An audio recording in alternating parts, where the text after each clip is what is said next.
Hello, everybody. Welcome to the Free Bridge Podcast. I'm your host, Brian Castillo, and here we are again. I got the Felicos on, talking stuff with the Felicos. How you guys doing? My man, pots and pans, son. That's Matt. What's up? That was Chris. So, a lot has happened. I want to talk about subscribing to the channel. We have, from when I checked, 42 subscriptions to subscribers to the podcast, which is amazing because I think we only had 23. And if you subscribe, put that like on there, too. Yeah, make sure you like the video at the bottom. We're still going to have, our sponsor, The Real Green Touring. We're still going to have the link at the bottom of the description so you guys can click on that and check out that website for Justine Cruz. Don't forget you can find us now on Facebook, Twitter. Mm-hmm. Where else? Instagram. We have Instagram. I just created that account. And SoundCloud now. Reddit. We have which episode? We have the episode, the first one that we have. Correct. Where we meet the Felicos Double for the first Trouble. time. Double Trouble. Double Trouble. Where we talk about random stuff. Kaepernick. It's good, man. Nearly. The channel is starting to grow. I feel like we're starting to make progress, and I'm really happy. And It's I want healthy people growth. I want people to see it now. It's organic. Let's plug. Oh, I It's gotta do my organic. plug. Speaking of organic. What? I said speaking of organic. Oh, okay. What? Just plug it, asshole. Doc's Draft, Pear Hard Apple Cider, the Great American Cider. The Great American Cider. We drink that every single podcast I do with the Felicos, and it's friggin' delicious. They do the right thing, too. It's a unique, handcrafted pear hard cider.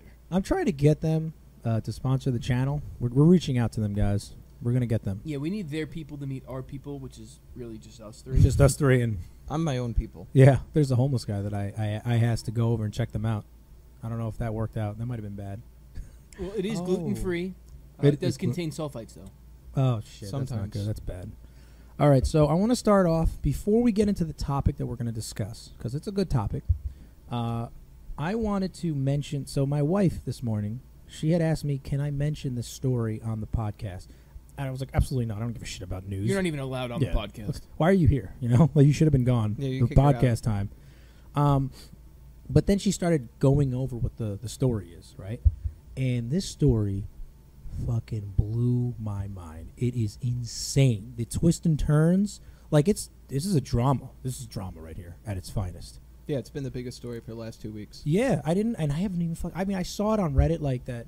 There's kids in a cave in Thailand and whatnot. I'm like, Soccer team. soccer. Yeah, that's what it's a soccer as well team. as their coach. What are you guys And the talking coach. about? So I guess there was a soccer team in Thailand, and the coach, they went into a cave to go explore the cave or some shit. I don't really know that part. Do you know that part? I don't know why they were in there. No, I think they were just exploring it. But There it were was kids? They're kids. How old are they? Dude, they're like, there's They were 11-year-olds. 13, 12, Oh, 13, no, they're from something. 11 years old to 16-year-olds. Wow. And then the coach was And then the coach. 25. Wow. Now here- I got to watch the news. I don't even know Well, anything about this. It's okay. You don't have to watch the news. I'm bringing it to you right now. Bringing it to Fake you news. live. Fake news. So here's the thing. What she told me is they got stuck in a cave, right? They went down in there. They were stuck in there for 2 weeks. Nobody fucking knew they were even alive. Mhm. People thought they were dead. So Then the story that I heard was that they went into the cave and then it started to rain. Exactly. So they had a monsoon. Yeah, Like they had a a monsoon. that's what happened in flooded Thailand. the cave. They weren't able to exit the cave. So they were all the way at the end. So this cave is 2.5 miles Yeah. long. Exactly. Okay? And here's the thing. Now, it's kind of like you go through the cave and then there's like a descent. Well, I was going to say, is it long or is it down? No, so it's long and it's deep. Down it's God. under the water. So here's the thing. I've seen this movie. The water, all right, so the water when it flooded, they were stuck all the way at the end of the cave. And on the cave, was that me? I think it was you. Yeah. Can you please turn that off? Thank you. So at the back of the cave, right? It started raining. The water's flooded, and they know we're fucked. We're stuck. They're stranded on like the highest point of the cave. I mean, you could even imagine they're probably gonna they're thinking, I hope this water doesn't keep rising. 'Cause Yeah. we're gonna fucking Right, drown. we're gonna drown. Yeah, Well, that's what they were worried about. that's exactly what they were worried about. And everybody assumed that they were dead. So you had there was a Navy SEAL of Thailand, and then there was two British guys, and I think I have their Hello. names. Cheerio, mate. I don't have the names of the guys. If you can look that up on your phones, that would be really appreciative. It's two British guys. So these two British guys, right? Everybody was like diving. These guys are like expert cave divers or whatnot, and they make it all the way to the fucking end. it takes hours to get there, just so you know. So imagine diving for hours and hours until you finally, they make it, they surface up. It's like 3 different chambers of this cave. It's really crazy, dude. You got to look up some of the pictures online and really read up on this. This is fucking awesome. So they get there, they find the kids, these British guys. One of the kids, because they're all Thailand, one of the kids can speak English. And the kids are like, oh my God, how long have we been here? The guy said, there's a video online too, and the guy's saying, you guys were here for 10 days. You guys are very strong. Don't worry. There's a whole crew of people that are going to come find you, and we're going to get you out of here. Here's the issue. There is when you go deep down into the water, there's a small, crevice that you have to go under. And these guys, they're really small guys. You have to take off, because you know how you have, the air tank or the oxygen tank behind you? Right. Scuba divers have to take that shit off their back, hold it in front of them so they can squeeze their body through this crevice. So there were 3 Brits. 3 Brit, yeah. Two of them were actually swimming. The other Brit was lagging behind because he's older. He's 70 years old. Yeah, Richard Stanton, Michael Robert Caine. Harper, Yeah, Michael Caine. John They Belthan found down the first. were the 3 people who found him. British guys. So here's the thing. Where the fuck do I have my notes? Here's the deal. I have a ton of notes, dude. This is crazy shit. So, pretty much what happened, right, is they thought that these kids were dead. Then these guys found the kids. And then they said it's too dangerous to go in there because it's monsoon season. We can't risk it. We have to wait 2 months before we can bring them out. 2 months is going to kill these kids. How are they going to survive for 2 months? They're going to run out of oxygen. They're going to suffocate in this cave. How about food? Food and all that, but we're talking oxygen at this They're point. good on water. Yeah, they're good on water. Water's going to be Survival fine. of the fittest. And let's see, what else do I have written down here, man? So, okay, they're running low on oxygen. His name is Major Saman Gunan. Major pain? Major Pain. Saman Gunan. He is one of the was it Special Forces or Navy SEALs from Thailand. He swam down there with an oxygen tank or oxygen tanks. He had to bring it over there so that they can breathe. Now, he had to bring there was a hose. They said, we're going to take this hose or this tube. You're going to swim down there, bring this tube up to them. We're going to pump oxygen so that they can breathe and survive. He did that, and on his way back, his oxygen tank ran out of oxygen. He was the guy who died? And he died. Man. Terrible. Isn't that crazy? But he awful. saved those kids. And that was his last thing that he did. So, kudos to that guy. That's Did why he I have said a his family? name. I'm sure he had a family. I don't really know much. I just know that, I know his name, and I know his Navy SEAL, and I know what he terrible. did. The kids have been trapped there since June 23rd. And Oh my god. officially, every last person was taken out of the cave today. Yeah, as of today. And today is July The last 10th. 4, I believe, and then the coach. Now, here's another thing. There's so much fucking shit in this story. They said, when we get you guys out, we have to take the strongest kids first because we don't know what it's going to be like, and we'd rather have the stronger kid go through all of the, the mistakes that we're going to make on the way out. Now, they're leaving the fucking weakest kids there, and those are the last ones to get out of the cave. Mm-hmm. That's a crazy mind fuck in itself. Then, so they pumped oxygen in with that tube, right? 50 divers from all over the world, like some of the expert divers who fucking are beasts, went to Thailand to help in this thing. Now, the way it's set up is you're going to have one guy come in and another guy with him. Mm-hmm. The one guy brought the rope with him, so they're going to have the rope, and that's it's a 2-mile rope tied from the beginning of the cave. They're there. The kids are going to have to pull themselves, well, one kid at a time. So there's one scuba diver in front. He's holding the kid's oxygen tank because the kid is too small to hold it. Yeah. He's holding his oxygen tank and his And his own own. oxygen, and he's Wow. fucking going down because he can't have it on his back. And so now he's holding that shit. He can't see the kid, so the guy behind him is holding his own oxygen tank and making sure the kid is moving forward. That's how they fucking extracted these kids out. How many of them? There was I think it was like 13. some shit like How that. did I miss this? I don't know. Now, another thing, Probably at work all people, day. yeah, Yeah. Some of us don't work. yeah, we work too much, man. We don't fucking know any of that shit. But now, some people were saying they want the coach to lose his job and they want to press charges on him for even bringing those kids down in that cave. He should just stayed in the cave then. Yeah, but here's the thing: when they got there, the coach was the reason why they survived that long. He Mhm. gave them all of his food. He like rationed a little bit so he can survive, but he mostly gave it to the kids. He was protecting them. He was the one that kept them alive that long. How did the Brits find them? I don't know. That's what I'm wondering. So the Brits, they just said, we're just checking chamber after Let's go chamber swim, after mate. chamber. Yeah. Oh, look like the kids in here. Top of the morning to you, mates. What are you doing in here? Oh, look, I found one down here. They're like, I don't know. Help us, please. The one kid can speak English, thank God. In the you words imagine, of though- Mr. Dollywall. Bloody hell. Dude. But- But Brian, Yeah. let's just think about this. They just survived this absolute, Yeah, do they want to be alive? devastating event that went on for a half month. It's Do crazy. you really think he gives a shit if he still has his job as the coach of soccer No, team? dude. No. I'd be like, yeah, take it. They were At the trying to press time. charges on him. They wanted him to go Oh, to jail. that's different. They were Yeah, fucking that's coming terrible. for his ass. But when they found out that he kept him alive, now there's They'll still press people are charges. coming together to say we want that repealed. We don't even want you to press charges on this guy. He saved these kids' lives. So, he put him in danger, and then he saved them. So I don't know. But he was sacrificing his own life pretty much to save those kids. The only analogy would be Brett Favre throwing a pick and then winning the game on the next drive, which he did so often. Yeah, he did. That's a good analogy. Yeah. It's like you fucked the game over. Oh, you saved us? Okay, Well, that's good. it's a little bit of overreacting, which I mean is very prevalent in soccer. So I we mean, almost died, but we lived. Did any of the kids flop? That's what I want. they were coming out like, oh, yellow card this ass. They're all coming out of the Yellow water, card. holding their throats. I can't breathe. No, it's good that they're safe though. It's fucking crazy that they all survived that. And when I heard all this shit, like everything that they had to do, the whole operation, So that one Navy SEAL is the only person who died in this whole operation. that Navy SEAL was the only one that died. To my Wow. knowledge, He's yes. the only one, dude. And it Which was is- because he was that's trying to get the terrible. tube.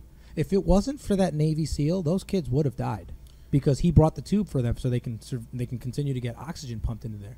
Now, there was a guy from Illinois who came from Thailand, right? He moved to Illinois. I think it's like somewhere outside of Chicago. And he opened up a Thai restaurant. And apparently he's like an expert in like water pumping and all kinds of shit like that. So Thailand reached out to him. Or he reached out to them, I think. And they said, we can use you. And he speaks Thai, so he flew over there. And he was also helping with the efforts of trying to pump water out of the caves to keep it from rising and killing them. I mean, do you see all the shit that went down? Everyone pretty much wrote these kids off. They said they're dead. Except the Brits. Except for the Brits. Well, there was those three guys that were there. They live in Thailand. So that's and they're they fucking because of the caves and shit. They know about those caves. We've been in those I caves. just can't believe the irony in the fact that they were so concerned about getting those kids there and went through all the proper precautions to get them there that they forgot to check their own air tank to make sure Yeah, that dude. wasn't going to run out. Well, the problem was He probably knew he was Well, taking the problem a was risk. there was kids in a cave. Yeah. That's problem number one. That was problem number it takes like 5 hours to get to them because it's 2 hours and you have to go deep. So it's like almost 2 like a miles, Two, you mean, yeah, right? 2 miles and then 2 miles deep. I mean, and then you got to go there, give them the air supply, and then go back. and then come back. He ran out of air on the way back. Damn. Yeah. Why didn't he Didn't bring have an an air extra tank, tank? I don't know. I mean, he was holding. Well, he probably had some for the kids. Yeah, it was fucked up, man. That's it was terrible. crazy. Now, kudos to that guy. Yeah, He's thank a God hero. he was there because if I was there, there'd be like 12 dead kids. Yeah, tragic hero. So we started on a downer, but the good news is the kids got out and they're safe and everything's fine. All is great in the world. I just wanted to mention that guy's name and my wife told me that story. As she's telling me it, I was thinking, oh God, the kid fell and hurt his knee, whatever, something stupid. Then she told me that fucking crazy complex story. I was like, that's going on the podcast. I'm talking about this Let me shit. tell you something. In like 10 years, watch out. Thailand's winning the World Cup. Guaranteed. If they survive that, they'll survive the Yeah, World 'cause Cup. They have rigged. great cuisine. Oh, I love Thai food. Bet they? I love Thai food. Delicious. Me love you long Can't time. It's stand amazing. Is that Can't Thailand? stand it. Was that Vietnam? Me love you long time. Pretty sure that's everywhere I'm not in going Asia. to comment. Am I racist? That was a little racist. That's Angelo, actually. All right. Now let's move on. All right. I do have the Felicos on, and now it's time for us to discuss our topic at hand. And today's topic is going to be about our high school experiences.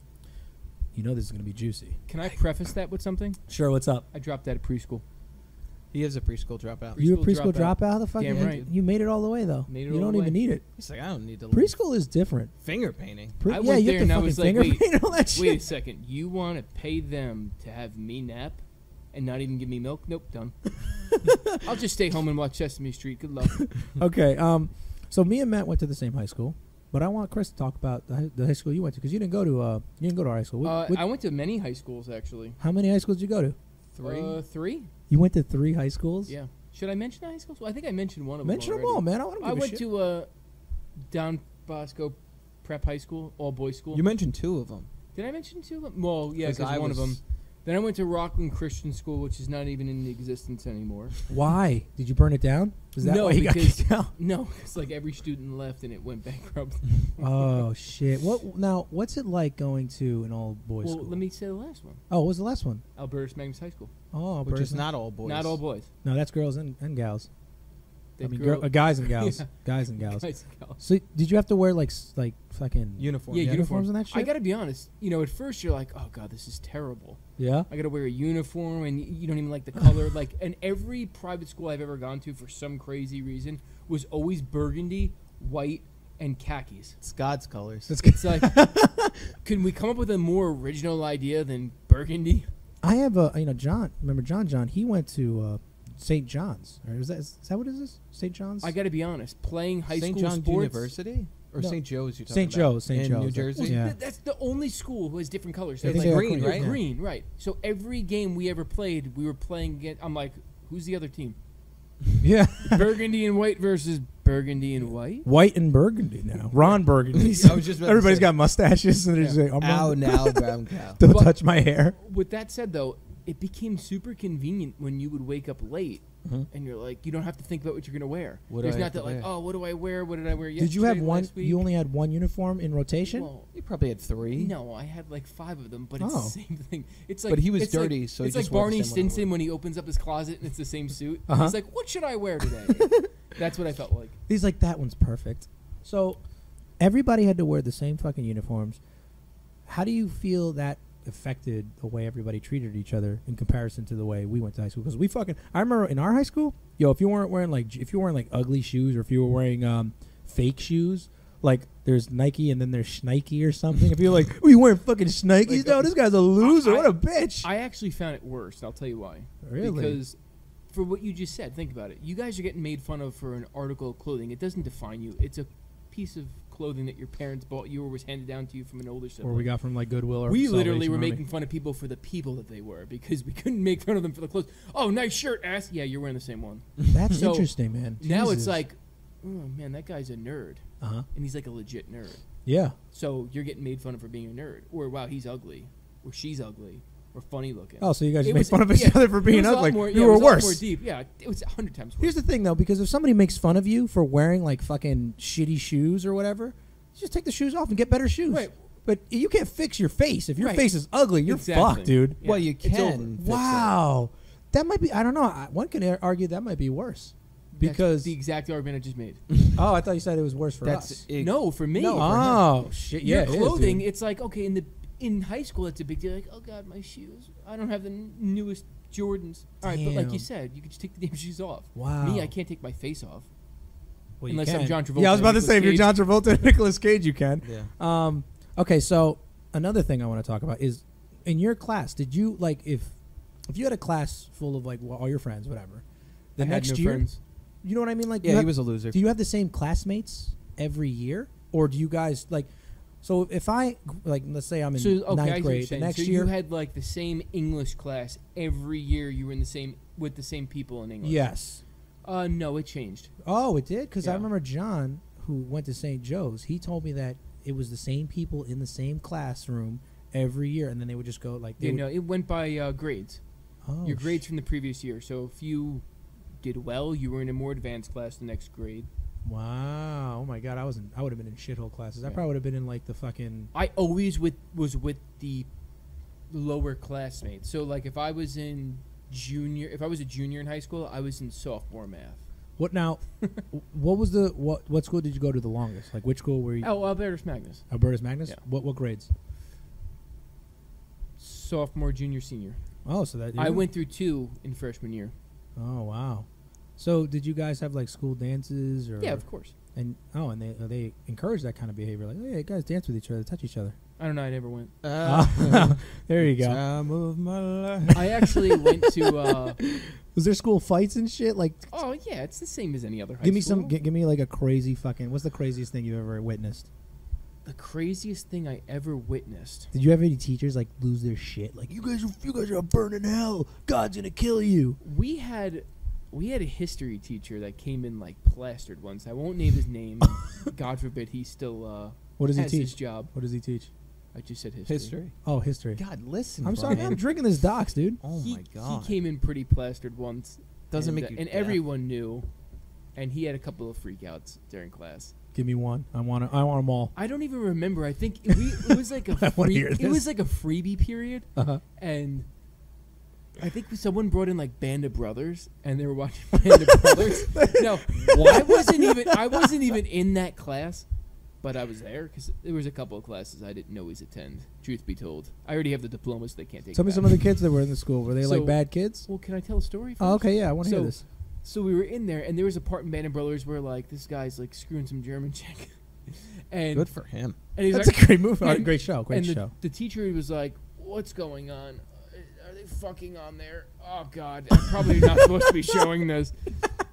And literally, my friend Neil got up and just took the tape out of the VCR and just was like, "I'm gonna take that with me." Neil went to that too? Oh, and he yeah, stole it? That's where I met Neil. Oh, I got to tell the story how I met Neil. Okay, I want to hear So- this. Here we go. Now we're getting So somewhere. day one, I'm already not liked. Nobody likes me.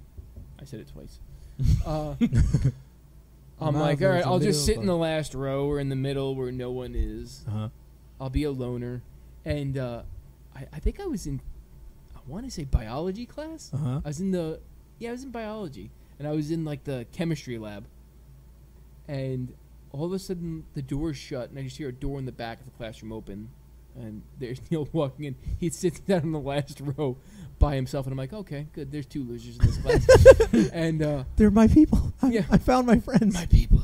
So all of a sudden, like I just hear this rumbling, and it's just like every time I turn around, Neil's like one row closer to me because I'm in the middle now. There's a bunch of people that are all well liked and associating with each other in the front of the classroom. Then there's me literally dab in the middle, and then Neil moving row to row to row. And by the time I could look the last time, there's no one behind me, and I turn to my other side, there's Neil. And instead of like a normal human being being like, "Hey, my name's Neil. What's your name? You new here?" It's like, "What kind of music do you like?" It's just so creepy. Hey, how you doing? What is your favorite scary movie? So that's our. You want to know how I got these scars? Yeah. Yeah, that wouldn't have worked out too well. He was more like Gamble in that movie, if you know what I'm saying. Yes, Gamble. Oh Enough my from the God. clown. That's a little. Neil is black. I think that's what he was trying to say. I'm getting texts out of control for my fantasy league. Sorry. So, yeah, that's the foundation of our relationship. That's beautiful. It's a beautiful relationship to have. it's a rocky Isn't foundation. it weird that in high school, like, it's probably for me, it was like the worst time of my life because you're getting fucking pimples, you're going through puberty, you're starting to look at girls, and you're like, oh my, you know how miserable it was when I saw girls like starting to walk around with their tits out, and that's how girls are in high school. Like, I'm sorry to say, but they show up with their tits out and their fucking asses showing and they're showing off their legs. In my school, you know how hard it is to hide your boners, We had that. dude. I would get up in class and go, fuck, that girl's really hot. And then the bell rings, and you're like, oh, shit. Everybody's getting up. Like, come on, Brian. I'll wait for you. And I'm like, no, you guys should go on ahead. No, this is my next class. My next class is in this classroom. I'm actually staying for a tutor session. I gotta be tutored. I better stay because I got a boner. Leave, please. Oh, shit. I see it. Dude, now my first. Smells like Bigfoot's dick. My first day in high school, I'll never fucking forget this, dude. I'm walking to my class. First of all, it's really hard. North Rockland High School is the biggest building I've ever seen in my life. We were the last freshman class of North Rockland. We were. Yes. So North Rockland was 9th grade, 10th grade, 11th grade, 12th grade. We were the last 9th grade class because there was just too many There kids was in over that school. 3,000 kids in that It was school. so congested, dude. It was like, how many kids? Like 3,000 kids in our Over school? 3,000. Unbelievable. Didn't they build it so that it's like 8th and 9th now in their own building? Yes, Yeah, they it's- built another one called What the heck is- Fieldstone.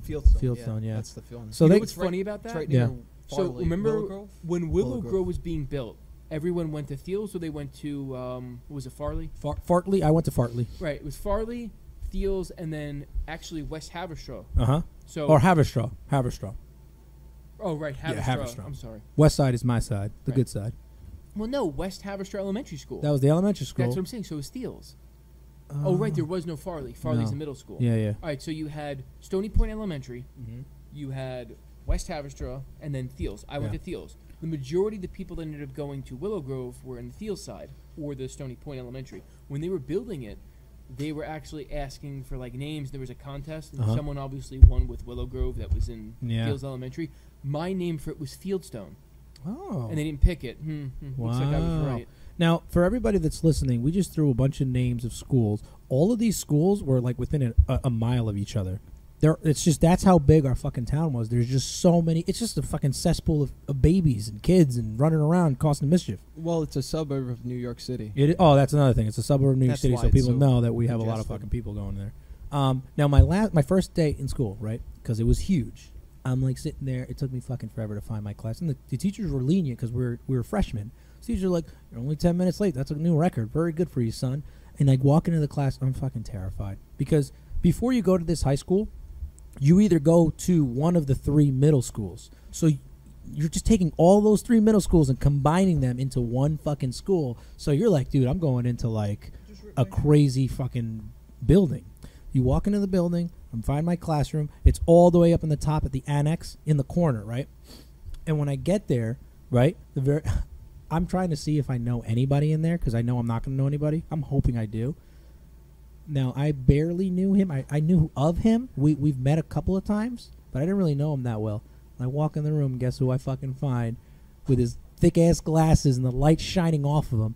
It's Angelo, the Asian guy we were talking about. And so Angelo's like, he looks at me. I look right at him.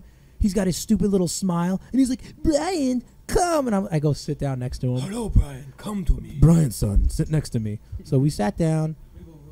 Yeah, and that's how we began to start the journey of being in high school. Now, in high school, it's very different from middle school. Like I said, girls start walking around, and I know everybody who's listening knows it's hard to walk by and see these girls wearing their fucking tight dresses and shirts and shit, and you're supposed to not be like, oh, nice hair? I don't know. These girls are like fucking walking around like... Nice scrunchie. Yeah. Nice rack you got there. I mean... And you know what? Imagine the teachers that must have been like, oh, shit, these girls are getting out of hand See, these days. I didn't have that problem my first day of high school. My first day of high school was in an all-boys school. I had a very different experience. Uh-huh. I went to a school where literally I knew one person. Yeah, what does that got to be like, man? When you go to an all-boys school. I went to an all-boys school where I only knew one person who was in none of my classes, not even my lunch. Uh-huh. Alex. I'll leave his last name out. But we went to middle school together. Alex Rodriguez. He went to school with Alex Rodriguez. No, he was not Spanish. I just said it was a preparatory high school. oh my God. Shots fired. So I know no one. Uh-huh. I walk into homeroom, and everyone's like, "Oh, what's going on? How was your summer?" I'm like, "Oh God, I don't know anyone. Yeah. No one's gonna talk to me." I go up to my locker because your locker was in your homeroom. It was in the actual homeroom Mm-hmm. for That's the weird. freshmen. It was really weird. No, that's actually kind of cool. It is kind of Yeah. cool. The dumbest thing But I've the ever problem heard with it is You that gotta go during back to that. it's odd because you have to walk into a classroom that is filled with people to go in between if you left books Yeah. or whatever, and then people could kind of pick the locks if they're sitting next to it in that Mm. row, Oh, and shit. then rob you. I didn't even think about this. that. This is a Christian school. Right, they're like, "Oh, we're a Catholic school. There's God here. That won't happen." And it's like, yeah, no, you put a bunch of testosterone-filled This one's got 16, 17, cocaine. 18-year-olds. All right, Matt. So wait, hold on. Oh, okay. So I'm like, "Hey, how you doing?" I introduced myself to this kid. He's like, "You want to buy Coke?" I'm like, "Excuse me?" He's like, This is a Reminds prep me of school. his best "Do you want to buy? party. You want to buy Wow. cocaine? No. How about pills? Heroin?" And I'm like, What? "Oh my God!" What grade was this? This was my first day of high school. So Ninth grade. that's the difference that I noticed from his story is in private school. Everyone fucking does drugs. everyone because it's Wow. a bunch of rich kids. We need to. All right, let's dive into this one. Tell me about the drugs that you guys engaged in. Well, I didn't engage in any. I'm not saying you drugs. did, but I'm talking like in general. Like- in Vicodin, freshman Percocet, year. Santac. Percocets. Oh, you know what was big in our school? Oxycontin, Yeah. or they call them. What was it Mally, or is that what it's called? Molly? Molly. No. No, Yeah, but they I did. don't- They That's did a- that in my. I think that no, Yeah, but I'm Molly's saying that's not a different drug. oxycodone. though. Oh, okay. Anyway, but You're yeah, retarded. pills are very popular. Obviously, cocaine, I support. marijuana, and it's funny because If you're listening, this is what your kids are doing.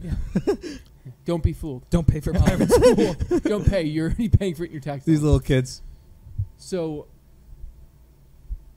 I'm sitting there and I'm like watching all these different like subgroups of kids because there's it's just like any other high school. You have the stoners, Yeah. the jocks, but in like Catholic school, it's Uh-huh. like okay, those are the guys that smoke weed. Those are the cocaine addicts. There's the guys that are shooting heroin. Those are the pill poppers. Damn, man, this is a crazy school. Dude, that's a great crew. Dude, the jocks are the ones that's like, oh, they're on steroids.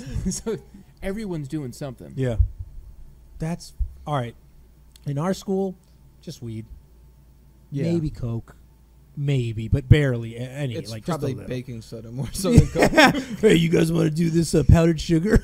No, would you like some Arm & Hammer? Yeah. I'll take a line. I'm gonna go bake in the back with this Arm & Hammer baking soda.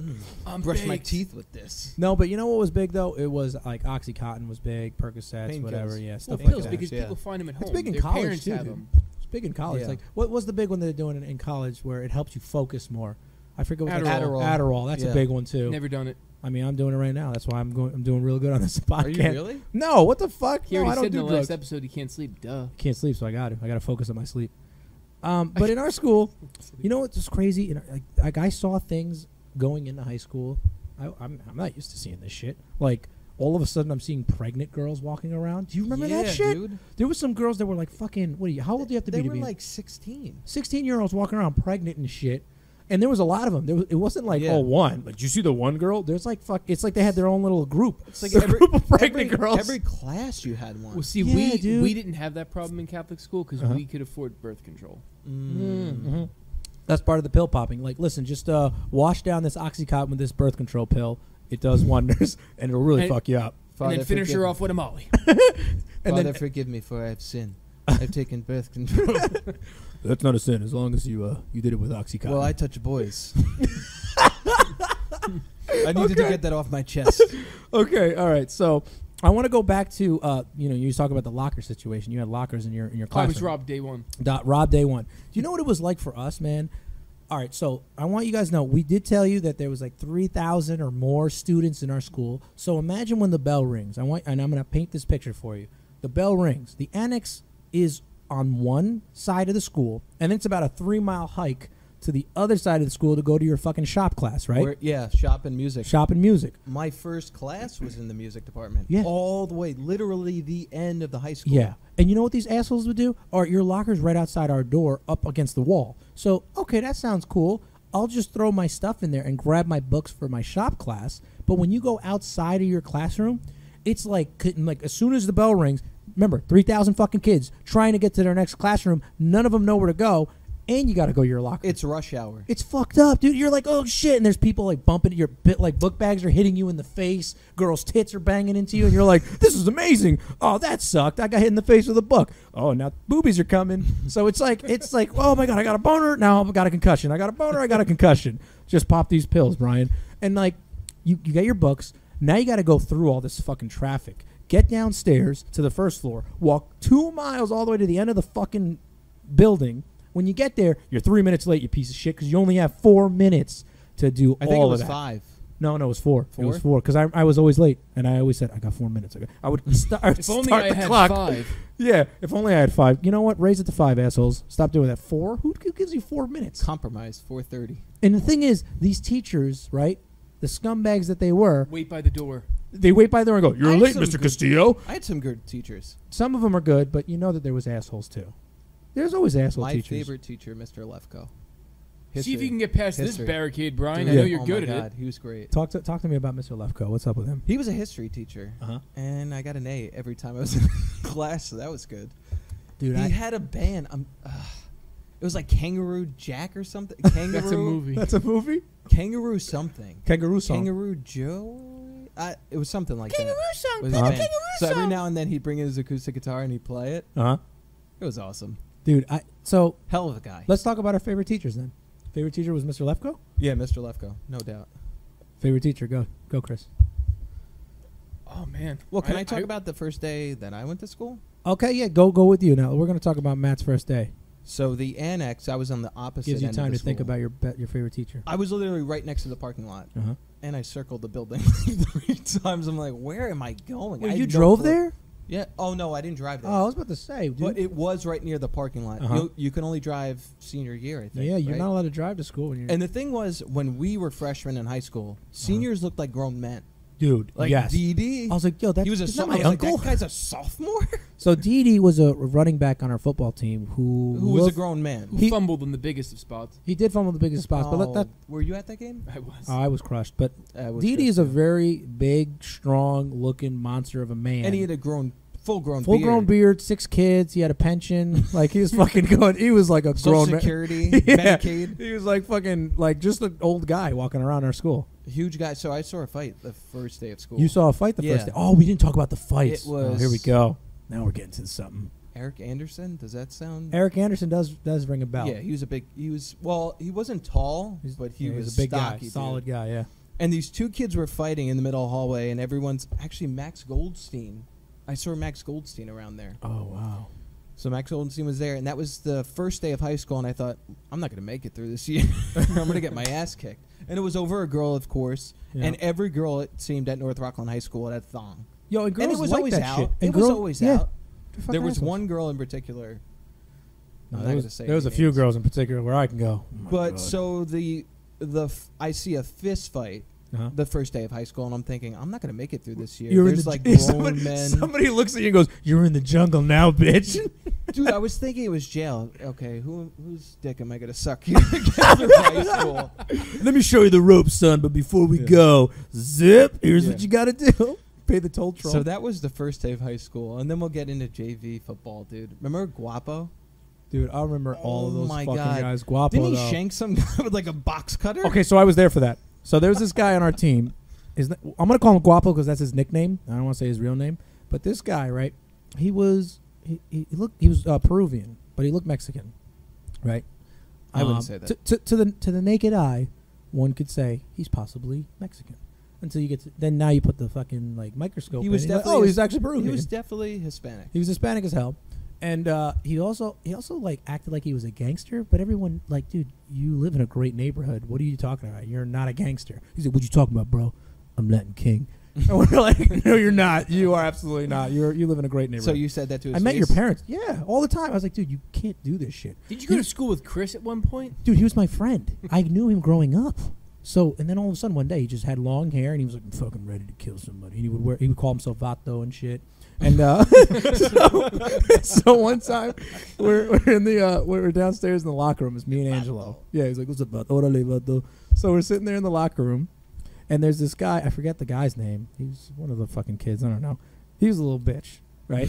He was. And me and Angelo are sitting there talking, and then he comes in. He's like, we're like, what's up, Guapo? And he's like, oh, how you doing, man? Blah, blah, blah. You ready? He's throwing up his gang signs or whatever the fuck club he's in.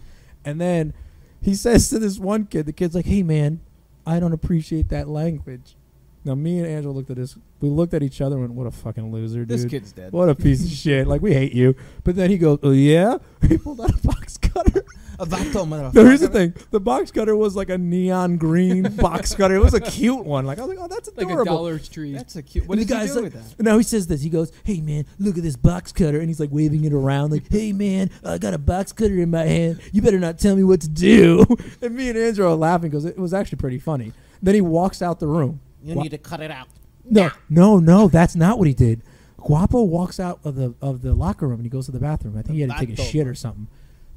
And me and Andrew were like, ha ha ha, what a funny laugh. And then all of a sudden, as we're taking off our stuff, we hear, and we go, no. We look down, we see this kid going, I'm so scared. We're like, what the fuck are you talking about? He's like, he tried to kill me. And we're like, no, he didn't, dude. Like, and then Angelo, of all people, puts his hand on this guy's shoulder and goes, dude, it's not that big of a deal. Like, he was just fucking around. Like, he's not going to do anything. He's like, how do you know?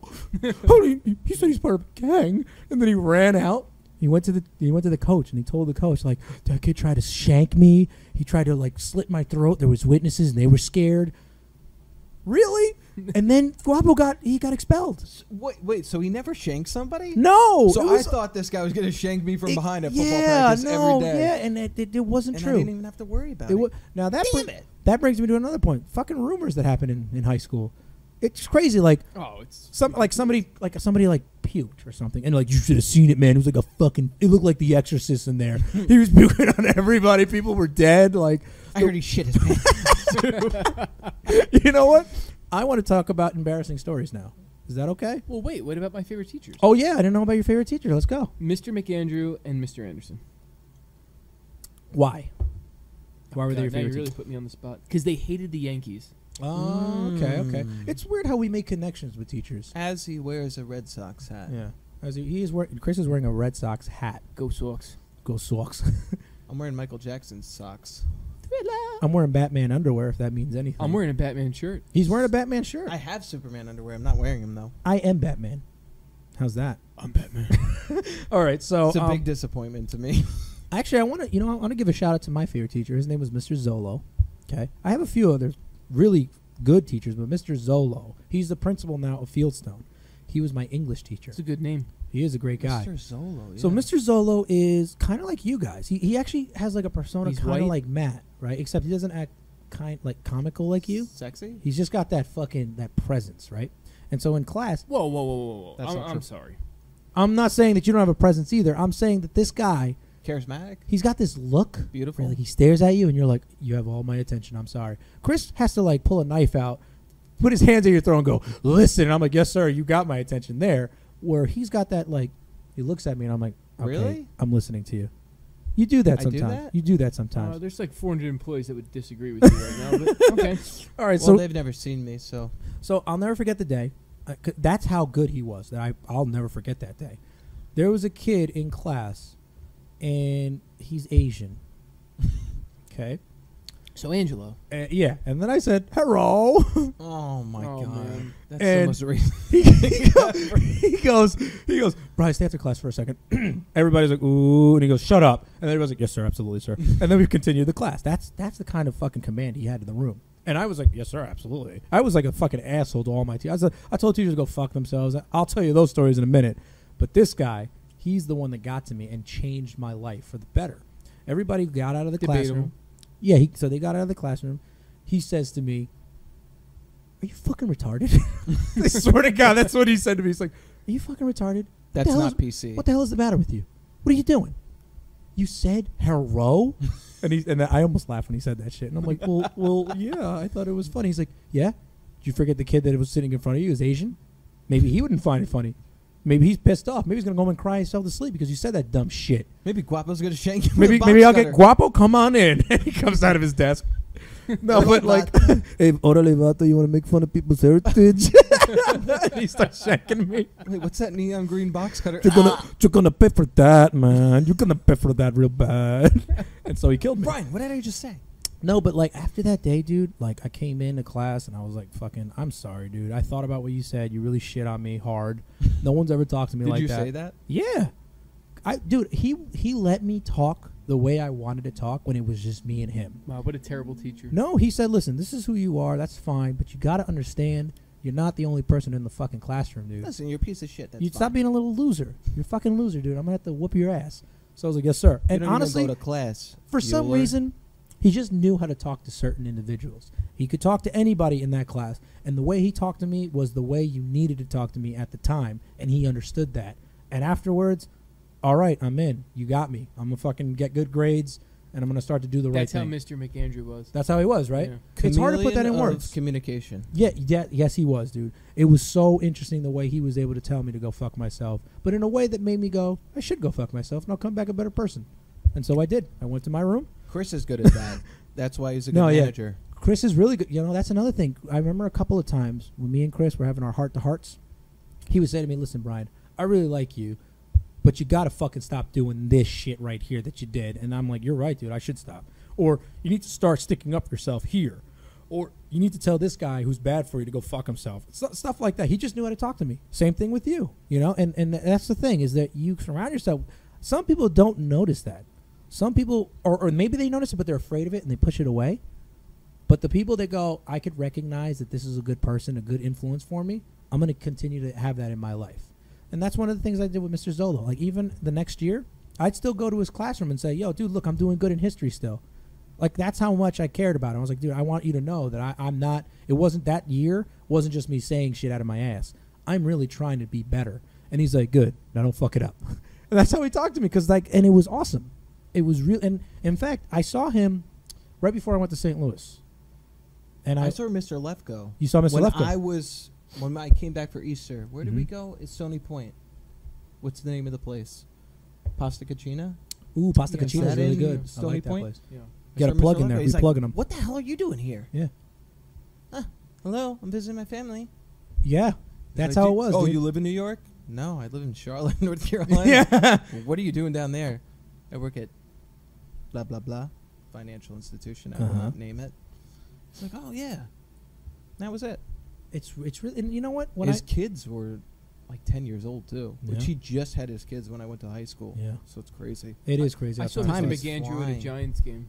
Yeah. Oh, Huge Giants fan. amazing. I Really saw connection. Anthony Michael Hall at a Giants game right after Dark Knight came out. You know we what? did. Yeah, we did. He was literally right in front of us. He's you know- wearing a Rangers hat. He was wearing a Rangers hat. But I think he's a front-running little... No, he's good. He's a good guy. Here's the thing I find interesting, and I'm sure that everybody has a story like this, where you see a teacher, even if it's a teacher you fucking hated. Let's pretend it's a teacher you didn't like. When you're out of high school, and it's been like a good amount of time that you've been out of high school, if you see that teacher anywhere in life, you kind of feel bad. You're like, oh, you know what? They're a real person. Like, let me go talk to them. And you feel bad. You want to go and like reintroduce yourself and say, hey, listen, this is the person I am now because you saw me when I was someone else. And you're the only person that knows that shit. Or you're one of the few people that know that shit. Yeah. Because that's your only impression of me. Besides the other 3,000 people. Yeah, well, no, because they were there with you and watched you grow up. These teachers only saw that side of you. And I was a fucking asshole in high school. I'm still kind of an asshole, but I'm a smarter asshole.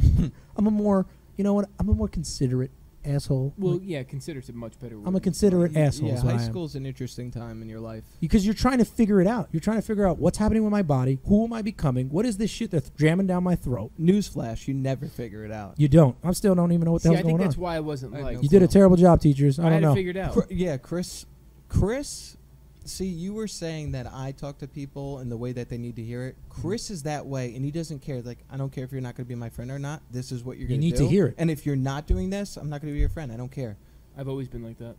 Yeah. I was a little bit more worried about it, but I'm very I'm like individual. Yeah. That's what I am. Mhm. He is a leader. I don't want to be a leader. It's tough to be. But I don't want anyone leading me either. No, you want to be your own leader. I'm misunderstood. Yeah. Chris Harris had a post of, it was like these little, I don't even know. Chris what the Harris hell is they a were. mutual friend of ours. Yeah. Okay. I don't like him. He I love him. he tagged me and it was people in high school and it had like these little icons. I don't even know what the hell they were. It almost looked like Hello Kitty. Uh-huh. Why? I have no clue. And he put me as misunderstood. Oh my God. Yeah. I'm misunderstood. That's what I am. You are. Find his life. 100% misunderstood.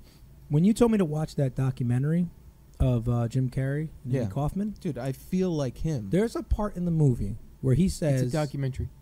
I said documentary. You just said Oh, part in the movie. Well, in the documentary. I'm sorry. In the That's what I was just about documentary. to say. You said that to Jose. I did say that to Jose. I apologize. Documentary. Don't fuck it up. Okay. So in the documentary, I was watching Jim Carrey, and he's talking about Andy Kaufman, and he's saying, there are people in this world that act a certain way that is out of the ordinary. That it's not normal, right? And people tell that person to get back in line. Mm-hmm. I say, you got to get back in line, dude. You're acting weird, or you're acting not normal. Stop doing that.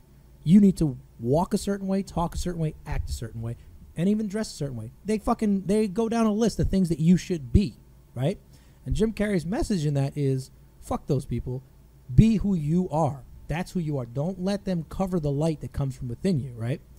And when I started hanging out with you guys and we watched that first football game together, after the scuffle you guys had, the way Matt talks and the way you talk is, it's when you're trying to tell me something, you're trying to make a point, it's not just making the point in words. You have to act it out, and you almost take elements from movies that you've watched, like Heath Ledger as the Joker, and you'll fucking say, Brian, you got to remember, and then you fucking make that so I can understand, and I get it. I did it to you yesterday. You did it to me yesterday. Matt does the same thing. He's like, Brian, you got to fuck them up in this field. You can't just run. You got to fucking give him to move, and he would do them, and he's very animated. The shimmy and shake. The shimmy and shake.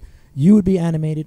Or And shake. and honestly, those sides of me, I fucking put those sides and I covered them up and I left them buried deep within me because everyone told me you're not supposed to act like that. But when I saw you guys acting like that, it brought it out. And you guys were like, he's just like us. We need this guy around us more. And I was thinking, I need these guys around more because I can be myself around you guys. Be authentic. He's one of us. Exactly. So it's That's interesting. why I have a problem with the corporate culture. The corporate I culture just don't keeps you fit from in, doing man. that shit. Yeah. It keeps When you I from went to doing work, that shit. I fucking hate this place. But now, so now, See, the only reason I survived there Mhm. is because, like what Matt said, I guess I have quote unquote leadership characteristics. So I can be a chameleon yeah. and kind of settle in and then just do my thing. Mm-hmm. But I really don't like it. No, fuck that. You're not you. You're not who you're supposed to be. Right. Well, that's the thing is I can do it and I can be that person, but it's not who I want to be. Yeah. To a certain degree, though, you are that person. You're a leader of people. I'm not, but I'm not a Like when you- follower either. For example, Right, but in the but what I'm trying to say is I'd rather lead people to do something else. exactly, Understood. exactly. So because that's not your passion. You know why? Right. Right. That's a job. It's not my passion. It's I- not my life. I don't enjoy it. When I was talking to Josh in one of the podcasts, he was trying to say, Brian, you know, you're following the script, but the script is a plan to help you get the goal, like complete the goal at hand. And I said, that's fine. You put it beautifully. But what you're forgetting is it's not my script. It's the company's script, and it's not my goal. It's the company's goal. I don't give a fuck about the company and their goals. I care about me and my goals, and my goals are not to make this company fucking money. And they don't give a shit if I die tomorrow. They're going to say, well, put somebody else in this place and keep going towards the goal. Because I'm just a fucking cog in the whole grand schemes. But that's outside- sales. That's it. No, that's sales. I think Well, that's all I mean, companies. It's just business. In That's just general. business. Yeah. So when I had that conversation, he You makes try a to good replicate what works. point. Yeah. So I it's don't like fucking- if But we I have mean- a script that works, why would we But want here's- your Exactly, script? yeah. Here's why, though. I mean, at the end of the day, it's been proven over and over again that's the reality, Yeah. right? Because look at Steve Jobs. who dropped that? No, was it him or was it who dropped out of high school? Was it Steve Jobs? Or was it I think he dropped out of college. then Yeah. it was Bill Gates So dropped did out of college. No, he dropped out of Mark college. Zuckerberg dropped out of college He- too. Oh, Yeah, yeah. it's never high school, Brian. It's always college. Damn it. I wish it was. But I was ahead of the curve. Yeah. Preschool dropped out. That brings me back to you Albert know, Einstein was a high school dropout. he was. So that this brings me- Marilyn Monroe was a high school dropout. That's gonna be my well, she could have tombstone. dropped out anywhere. Chris Matt Matt Felico, Knockout. Felico preschool graduated. Preschool dropout. Preschool dropout. Yeah. So now, here's the thing. With that thing I said about Andy Kaufman and Jim Carrey, right? He Mhm. was saying, don't cover up who you're supposed to be. Back to high school, that's you figuring out who you're supposed to be because you don't fucking know.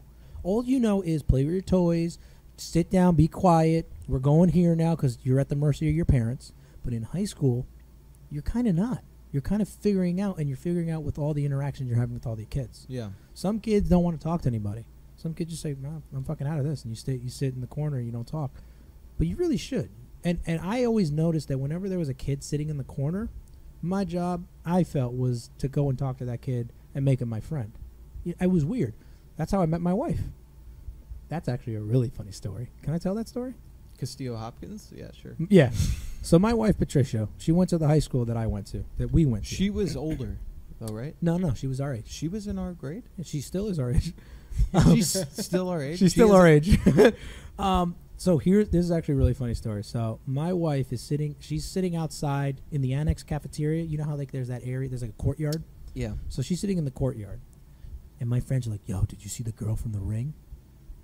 The movie The Ring. And I'm like, what are you talking about? I'm like, come on, I'll show you. We go out and she's sitting out by herself. She's sitting like all covered together. She's got her hair covering her face so you couldn't see her face. She looked like Cousin It from like from what's it called? Addams Family. Yeah, Adam's Family. And I'm like, dude, she does kind of look like the girl from The Ring. And they're like, and her feet were all like fucking like lopsided and There's shit. the well right there. Yeah. She's going to come out of those 7 days, Brian. So I'm like, I'm going to go talk to her. I went outside and I was like, hey, what's going on? Nothing. She didn't say anything back to me. And I was like, so what you doing? Nothing. She's still not talking to me. So I said, fuck it. I'm going to keep talking. And I just talked and talked and talked and talked about whatever it is That's I what like. Brian did. That's what I do. That's what I do. And she didn't talk to me. And then finally the next day I went out, did it again, and I kept doing it and I kept doing it and I kept doing it until finally one day I noticed that she laughed. I'm like, I fucking got you, you little bitch.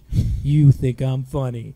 And, you know, then we became friends. Jack Black. I remember you telling me this story. Yeah. And you were like, you should be in jail. You're a loser. you harassed that girl. Brian, probably she's would be in jail creepy, now. and you should be in jail. Yeah, you're kind of both creepy, so you're meant for each other because you're a creeper continuously talking to a girl that doesn't want to talk to you, and she's a creeper for being the girl from The Ring. Match made in heaven. Did you play freshman football? Yeah, I did, and it You sucked. did. Okay. No, I did. It sucked. Sal begged me to. He's like, you should really play. I think you'd like it. Uh-huh. And I didn't play freshman, and then that's why I came in at JV. It was very uncomfortable, though. And I think that's what you do in high school. Mhm. You learn that you have to do uncomfortable things to grow. It's the first lesson in high school. So Yeah. it's uncomfortable even going there. Like Oh I my was, God, I I was didn't like, wanna go. do you remember like the first day I ever hated going it. to high school? I was fucking terrified the night before because I couldn't sleep the night before. no, I didn't sleep. I was like, oh my God. You gotta There's find going to be something so to many wear. kids. I don't know anyone there. And I haven't seen these people in 4 years. That was me every night, the night before the next grade. Mhm. Didn't even matter. Yeah. Yeah, That is true. Here's the difference though, because like, and this is something you're lucky you had because I had to figure out what I wanted to wear, and I'm looking at all my clothes and seeing which one is the least amount of shitty. Okay, that one has only one hole in it. I'll wear that one. Oh, those shoes, you can kind of see the Nike sign ish, even though it's not a Nike sign. This is Schneike. I'll wear those shoes, and then I'm like, oh shit, I don't have any socks that match. Fuck, I'll just wear pants. You can't see them. That was something I never cared about until I had a girlfriend. Oh, I cared about it too I because didn't my give, friends. I didn't care. I wore sweats to school. I didn't give a shit. You know the kind of They kids were on my bus? The kids that were on my bus would be like, yo, you're not wearing Jordans? You're not wearing Timberlands? Why aren't you wearing that? You fucking loser, bro. You're the Brian's like, bitch." it was this or sandals. Aren't your parents on welfare? my How are you parents. affording Jordans? We weren't like no, that's what I'm yeah. saying about the other Yeah. kids. We weren't like poor, like dirt poor, but we were kind of poor. We're like, they went to Payless and bought fucking knockoffs of everything, you know, and that's what I had to wear. And they would break after like a Well, week. Payless isn't knockoff. It's just shoes from like 10 years ago. Yeah. Yeah, it was fucked up though, like wearing that shit. And then I think she would give me hand-me-downs. That's So, what like- I got my whole life. Yeah, but Hand-me-downs. Here's the thing though, how old is your brother? How old are you, Chris? 31. You're 31. How old are you? 29. I'm almost dead. Okay, 29. so you're 29. That's only 2 years apart. We're 22 months apart. Yeah, my- we're not even 2 years. Me and my brother Jose, we're 5 years apart. 50 years. he died back in 1920. 5 years and 9 continents. So I had to wear his fucking clothes, and it was clearly shitty clothes. And people would go, "Yo, look at this." When did you get loser." that? 1498? So I had to compensate for that with my personality by being extra funny. If I was extra funny, You're like Kevin Hart. yeah, That's what I think of you I think as. I'm like Kevin Hart. But except- Brian showed up much taller. senior year and was like, look at these brand new Tommy Hilfigers from 97. that I stole from you. Yeah. People like I would like. I remember. All right, I'm not proud of this, but I gotta say it. It was one time I was in the locker rooms after a gym class. I'm Oh, downstairs, God. and I saw a pair of Jordans, and I'm like, "Look at these Jordans! Oh. They're so nice. They were like the red and black ones. They're really good ones." I look around. The bell rang. I'm already late. I'm still looking around. No one's coming to claim them. They're mine. I took them. I wore them. Girls noticed them. They were like, "Hey, Brian, nice kicks. Here's my titties." And I'd be like, "Yeah, fucking great. That's positive reinforcement." I know your jeans are ripped, but those shoes, Those shoes look. You know what? they look good on you. What are you doing tonight around 11? Here's my address. Bring a condom. Just wear the shoes. Only the. In fact, can I wear the shoes while you plow me? Stuff like Oh my God, dude. So did you wear them? I did. I wore them. She wore them too. We You trade. wore one pair of shoes. She wore one pair and I wore one. Why don't you take the left this round? I'll take the right. Left hand strong The side. ironic part is Brian is still a virgin. I am still a virgin. Oh my God. I actually didn't lose my virginity until senior year, and that's like once you get into high school, that's all the guys talk about. Is like, how are we gonna Oh, do it, yeah. guys? How we gonna? Yo, and then guys would say, Dude. "Yo, I banged the whole cheerleading squad." Like dumb fucking stories. Like Father that's not O'Malley got you, right? true. Father O'Malley. He got us all. He got us all. Not me. This is our Oh. confession. You got a tight butthole. No, and it's crazy because Brian O'Shea O'Malley. you got all these hormones. Yeah. You know what? I got it. I want to tell this quick story about how I saw my first tits. Oh my God. How old were you when you saw your first pair You of tits? just literally told Yo, it us was about 9 Dave stories. Chappelle and that. remember what was it? The 350Z commercial, the Nissan commercial. Oh, Remember that? Yeah, No, that but- wasn't the first time Nah. I saw him though. What was the first? How old were you when you saw your first pair of tits? Oh, we actually saw them extremely young.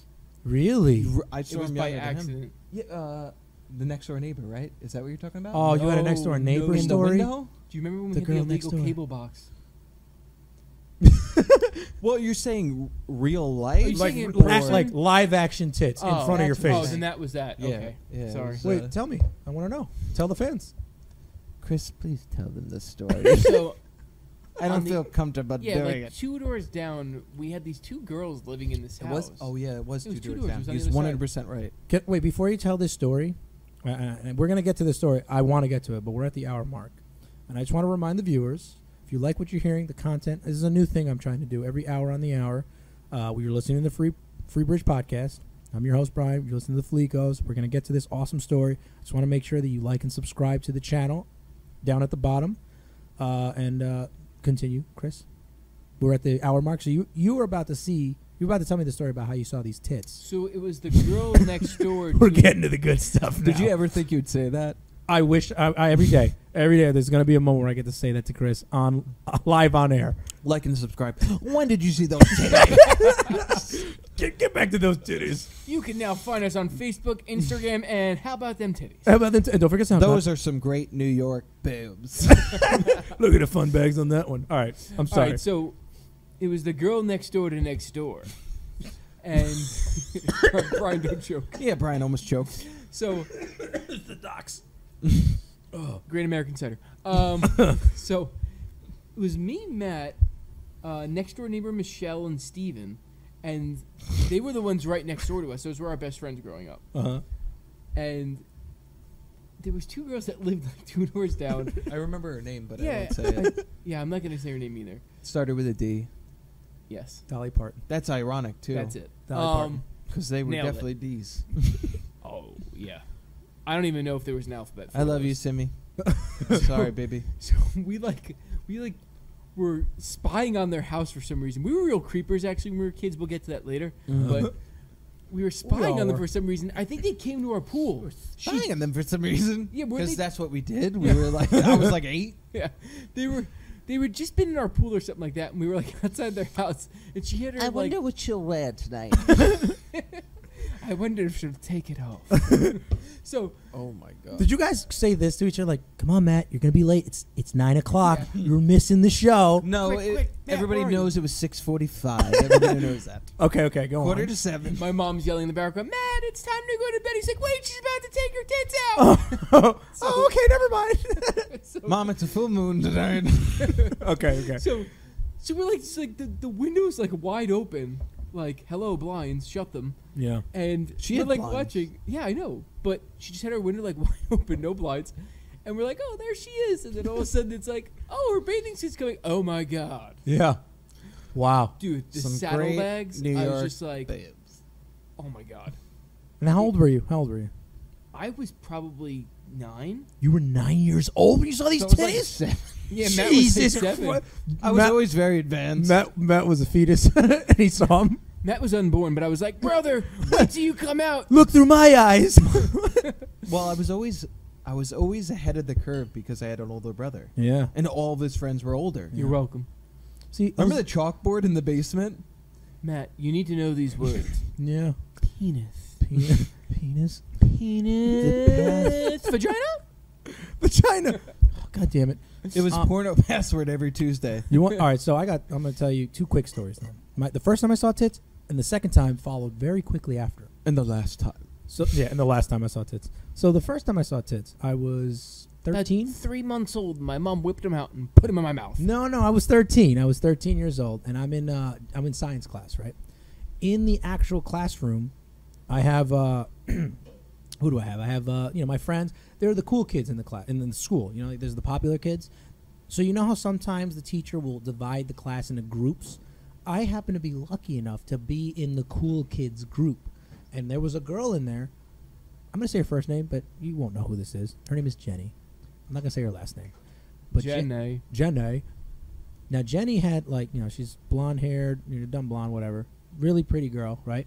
We're 13 years old. Now she had a giant rack of titties, Bam. and then they go. So we're sitting down, they're like, yo, Brian, if you're gonna sit at a table. Now you know how the cool kids are. They go, if you're gonna sit at a table, Brian, you gotta hear this, okay? So we're sitting at the table, and the cool kids are like, all right, Brian, if you're going to sit with us, you got to be cool with something. So I'm like, yeah, I'm cool with it. And like, all right, watch this. And they go, hey, Jenny, do that thing. She's like, right now? And they're like, yeah, girl, you know how it is. And I'm like, what's about to happen? So the teacher is like writing shit on the chalkboard. His head is like, the back of his head is on us. She pulls up her shirt, pulls up her fucking bra, and I see her titties, and they look like Hershey's Kisses. They're like pointy, like almost like fucking cones and shit. I saw them, and I'm like, what? And they're like, I told you, Brian. Isn't it amazing? And Brian, welcome to anatomy. Yeah, welcome to the club. And then she pulls their shirt back down, and she's like, oh my God. Now, dude, I was fucking, my head exploded. I was like, what just happened? Now I turned to my friend Eddie, who's a really good friend of mine at the time, and I said, Eddie, she showed me her tits. And he's like, what? You're fucking lying. I'm like, no, dude, I saw them. So later on in that week, I'm going up to class. I'm late to class. You know when the bell rings and that's it, you're late.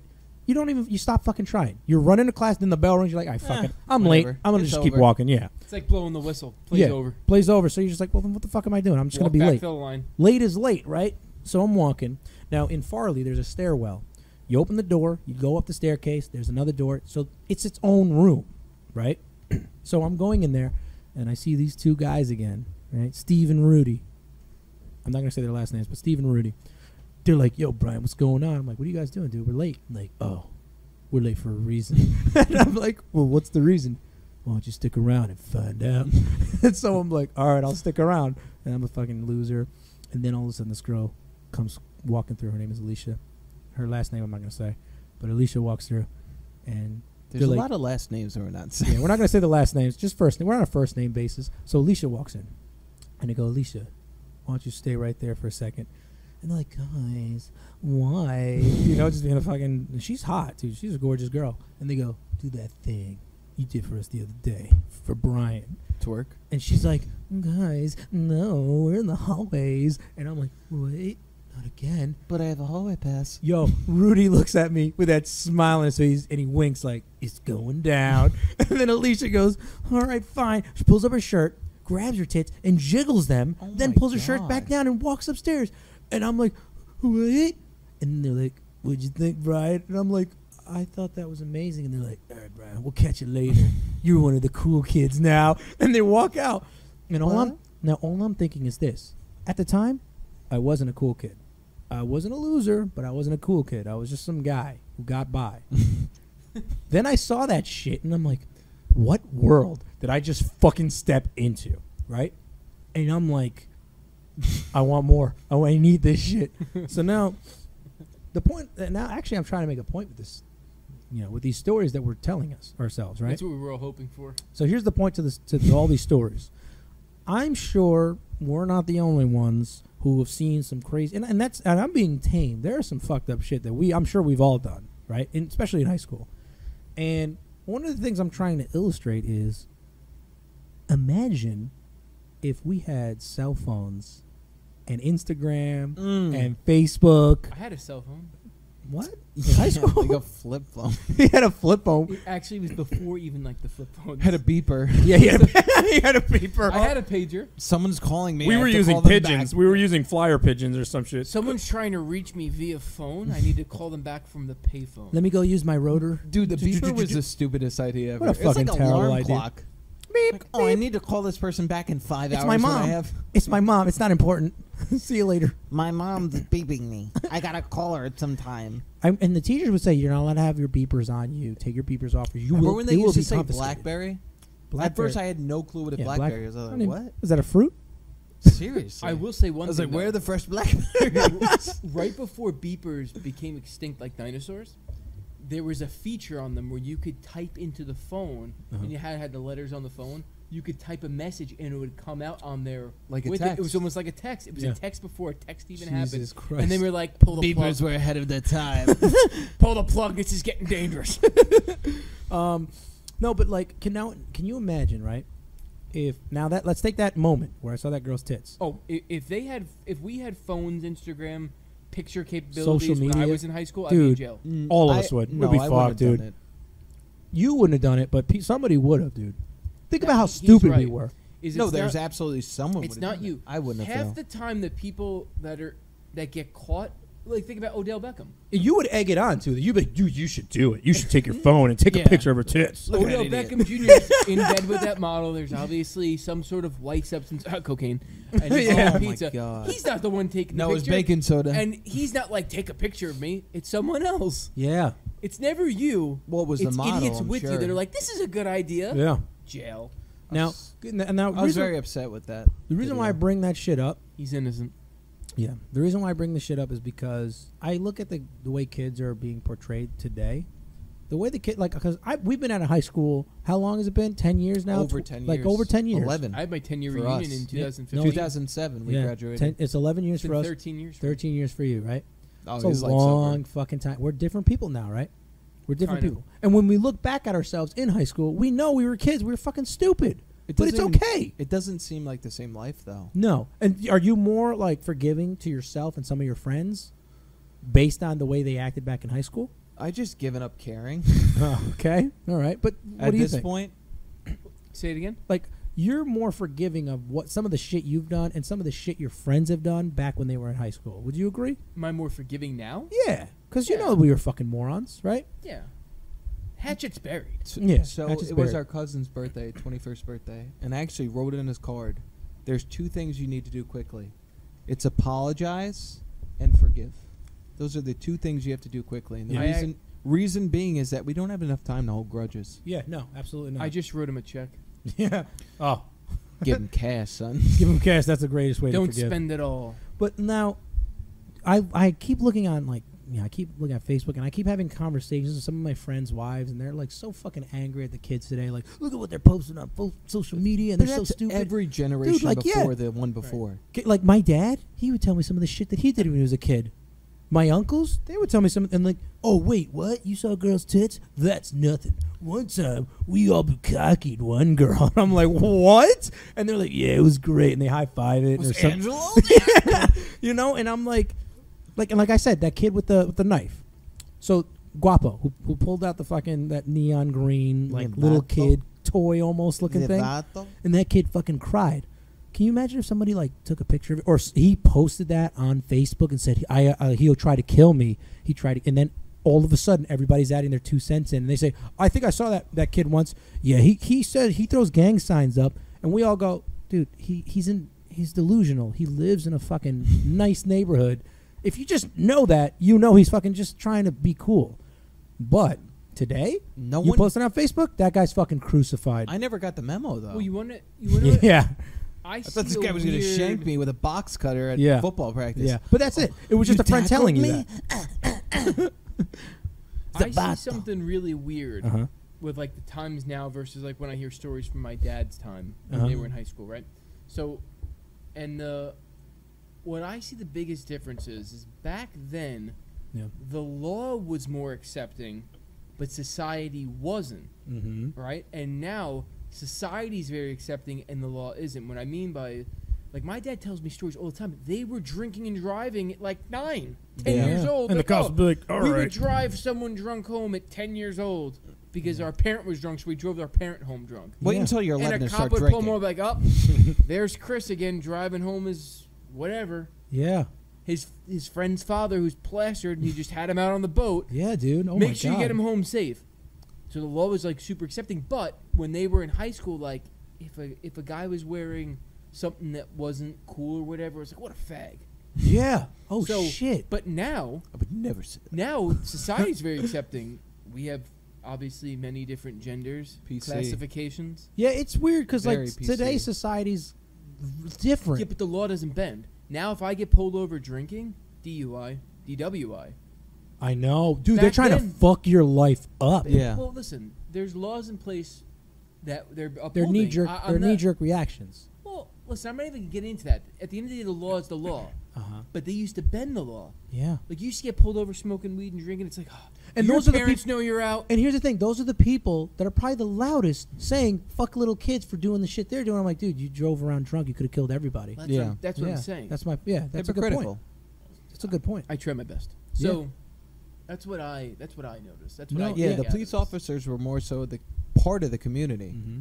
Now you don't even know your police. You don't even know your neighbor. Don't get mostly. me wrong though. Like there are some things that kids say on social media where I'm like, what? Why would you say that? Like, all right, so my friend showed me, she has got a goddaughter, and she showed me like on her, I think on her Instagram, she's like, look what my friend's boyfriend said to her on Oh my Instagram. God. It's a picture of him, and it says, "Oh girl, I love you so much." This is a 13-year-old kid. Girl, I love you so much. I can't wait to have babies with you. I just want to make a lot of babies with you. And How then- old were they? 13. Jesus. Then he says, Dude, I'm 29. I don't even want babies. "Yeah, fuck out of here." Yeah, I kid would doesn't never even know. make a baby with Think you. of all the diapers. But then he's like, "Oh yeah, we could have babies and whatnot, and then we could just have my sister or your sister or your mom. She could Watch take care the of the babies babies." while we go out and have fun in my car and shit." And I'm like, that's a 13-year-old kid saying this shit on social media. He needs to be killed. Like somebody needs to beat his ass. That's my first thought. But I'm like, he's 13 though. Like I said shit like that. I'd be like, oh my God, I want to like if I saw a girl walk by and she was hot, I would tell my friends, oh my God, the things I would eat out of her ass. That's what I would say as a kid. As a kid. The sad part is that's acceptable. Having babies though is just mind-boggling. Exactly, yeah. But that's crazy. But you know what? Everybody has their own way of expressing Well, themselves. the thing you know? is, at like 13 years old, any girl who showed interest in you, I love you. Yeah, yeah. Like, Yep. oh my God, I love you. I want to marry you. I remembe the please. first girl I This is liked. it. This Take is my who I last marry. name. This is the rest of my life. Actually, I love you. Let's get married. This and is they'll the be like, rest of my whoa. li- This is the first day of the rest of my life. he's right because I remember when God, I was love you, the- man. I remember when I had my first beer. I remember when I had my first apple juice. So Apple cider ducks. Anyway, Oh. go. the Great American Cider. So good. That's good. I had I had one of my first girlfriends when I was 13, and she was 14. She was an 8th grader. I was a 7th grader. I was the cool guy. Uh-huh. That's back when I was cool. Yeah. Then I got to high school, and then one time. Yeah, Used so to be the Nobody coolest kid in town. middle Now I'm a school was like, loser. oh, you're dating the older chick. Look at you. Look at you. Uh-huh. 72 hours later, I went from married, 3 kids, white picket fence to no girlfriend. So here's the. No, I think, literally 72 hours, Brian. I think the point that I think we just came up with was the generations of old keep looking at the generations of new and going, "Pfft, look at them. What? We're doing the same shit you did. In some cases, it's not even bad. Now imagine, right? You said the law would bend for a lot of the dumb shit people would do back then. And we don't do that anymore. Yet they're still doing that shit, right? Can you imagine if you told people like, hey, listen, it's okay if you did it. They're going to do it again. And they're going to push the envelope. And they're going to keep pushing the envelope. Well, I will say this, though. The biggest difference that I see... Oh, listen, I wasn't there at the time, Yeah. right? Obviously, I was Oh, not but around we've the heard 70s. plenty of stories. No, but meaning, like, when I hear about the generations before, Uh-huh. I wasn't there, so I can't speak to it with 100% certainty. But from what I gather and hearing the Yeah. stories, they sounded much more responsible and mature in the way that they handled their stupidity. Uh-huh. So they would drive drunk and do all this stuff, but they were mature about it. That's what they say, though. Well, Like, okay, if I tell you a story about some shit I did, it depends on who I'm telling. If I'm obviously saying it to Yeah, the but world, I I'd did be like, stupid oh, stuff. I was respectful with the whack rapper booby. yeah, You but, know? yo, but Very see, that- maybe you, but when I hear stories about now, I don't ever hear them being mature. They get more and more outlandish. Yeah. When I hear a story from my dad or someone's friend, that generation in general, Yep. all those people, it sounds like they were much more mature. Okay, well, and I think that's maybe why they look at us and they're like, oh, they're just acting like kids. Like, when we were doing that, we were men about it. Like, yeah, that's I their fucking hate outlook. that shit. I hate when they say that because, all right, when you look at social media, you can see stories that we're not supposed to have access to. Like, you know, all I know is the stories I told you and the stories you told me and whatnot. So, like, whatever. But we don't know all of the people. Like, there's 3,000 kids that went to our school. How many kids do you think we talked to? Like 100, maybe. We didn't. There's a lot of kids I went to school with. I don't even fucking know existed, and they have their own stories. The I thing remember is, their faces, but not their yeah, names. some of their faces Like, I remember, but not know you, but I don't know you. but there's people that we probably didn't even see, and they went to our school. My point is this: some of those stories might be fucking mind benders. And then as you go further back, you have less and less of a connectivity with the whole group. Here now in social media, all of those kids, you can see them. People like yesterday, I friended a shit ton of people. I don't know half of them. Strangers. Almost all of them I don't know. But I have like 900 friends on Facebook, and there's a lot of people that I don't. You think I know 900 people? You think I've been able to talk to them all? No. But I see what they're doing in life, and that's the thing. Is we have access to everybody's stories, so you get to see some more of the crazy ones and some more of the reserved ones. And that's what the grown-ups see as well. I'm going to call them grown-ups. And the grown-ups, like, they go and they look at them and they're like, look at these fucking... They see a picture of a kid, like, grabbing a girl's butt while she's dancing. Back in high school, he would have been like, man, I wish I was that kid. Now he's like, fuck that kid. Look at him. No manners. What the hell? Trying to grab my daughter's That's my daughter's ass. Like, no, that's not your daughter, but okay. Well, think about this. There's definitely been a shift, though, in society as far as what's acceptable and what's not. Yeah, exactly. There's no doubt about that. Yeah. And I think that's a lot of what makes that feeling resonate in the older generations is they see something that they're not accustomed to and not used to. And it's not the first time it happened. Like we were talking about movies, the last podcast or the first one, right? We were talking about how like when they remake them, people from the generation before of the original film always look and they go, that's not that good. It's not as good as the original. Got to be more explosions. Never as good. Well, no, it's never as good as the original. And the generation from that time feels like there's something wrong with it because it's more modernized. Yeah, they're trying to tailor it to the audience that they're, and then you're fucking up the original content. Right. Yeah. So, and I think as far as adulthood is concerned, you think of it as marriage and having kids. In our generation, it's much later than it was in the generation before. Actually, yeah, Chris said something about. Chris relates to the last generation. I really was not meant for this. Yeah, world. he missed the generation. I missed weird. my Yeah, time. that's so, when you called me like, Brian, that's very millennial of you. I was like, oh, I guess Most so. people now get married in their 30s. Yeah. It's absolutely When did you normal. buy the house though? You bought the house when you were 20. He got married when he was I 23. got married when I was 23. He had a kid when he was 26. which is Yeah. normal. That's like the old school living. Yeah, it's normal for the last Me and you, generation. you're not even married. I just got married a year ago. We're not going to have any kids. Like, fuck that. Like, that's too much money. I barely have enough money to go buy on this podcast. If you fuck that, it may happen. Yeah, exactly. Hopefully they don't have kids, but But you know what? It's for their sake. It's really crazy because, like, I don't know. When I hear the generations of old shitting on the new generations because of the way they're acting, it's like, dude, we acted like assholes too, you know? And I'm sure if you had access to Facebook and Instagram, we would think a little less of what we think of you already now. Like, you know, we think you guys are, you know, like you said, they're very mature. But imagine if everything that we have on Facebook and all that shit they had, we would see a lot more crazy things that they did, and we would go, we're not so different. Every kid doesn't know what to do. Like I said, we're trying to figure out who we're going to be, what we're going to do. And we have hormones going crazy. So, yeah, if you see a girl show off their fucking body, you're going to be like, oh, I want to do stuff to that. Yeah, and you'll say shit, and you want to look cool around your friends, and you want to fucking do all that stuff. So, I don't know. And now, here's another thing I want to talk about. The way the grown-ups are shitting on generations today, those generations are more, I guess, proficient in using social media. So when they see all the grown-ups talking so much shit about them, they're going to be less likely to go, well, I'm going to respect my elders. No, they're going to be, fuck my elders. They're being assholes. Why are they talking to us like this? You guys don't even know how to use this shit. Stop using our stuff. You know what I mean? Now, see, it's funny that you say that. I don't mean to interrupt you, but okay. I think we're at a point now in well, I'm sure it's not the first time in history of people, but in a really long time where you have two generations that completely cannot relate to each other because of technological we advancement. can sort of. We're right on that bridge of where The Free Bridge podcast. Free Bridge if podcast. you're on the other side. So, no, but like the I see you on generation the other after us, side, right? boy. So you have the millennials, and then you have the generation coming up after them. Yeah, I think, what do they call them now? I forget what they're calling them. I don't know. It doesn't matter. But yeah, I see your point. Doesn't matter. But then you have Gen X, and they're kind of like the bridge. Yeah. And you have the baby boomers, and baby boomers just literally look at millennials, and they just don't know what to do. Yeah. They don't know how to use technology that we know how to use. They don't know how to communicate the way we do. Like, you go to dinner now. I'm not a big texter. My wife is. I am not a big texter.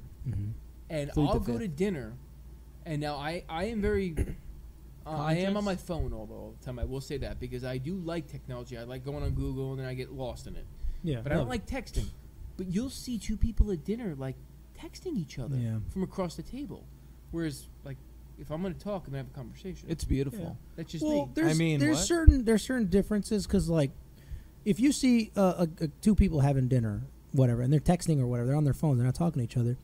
That's just one situation that you happen to see. But how many times do we go to dinner and not notice that people are just talking to each other? I'm not disagreeing, but my point is that if you went back to baby boomer times, they don't even know they don't know how to comprehend Yeah, that, Brian, they don't because understand it. there was no one that was able to even do that if they wanted to. Yeah. So now they see that they don't know how to react, and it's a lot more prevalent and a lot more common now than ever. You know another thing that happened? This is a big one. This affected me greatly. That The zero lawnmower? No, yeah. The zero tolerance policy that we had to grow up with, which is still in place right now, but they implemented it, I think, very soon, like right after we went into like high school, or right before we went into high school. They implemented that shit, and there's a zero tolerance policy where if you say anything that could be considered sort of a threat, it was zero tolerance. It's time to bring the hammer down on you, right?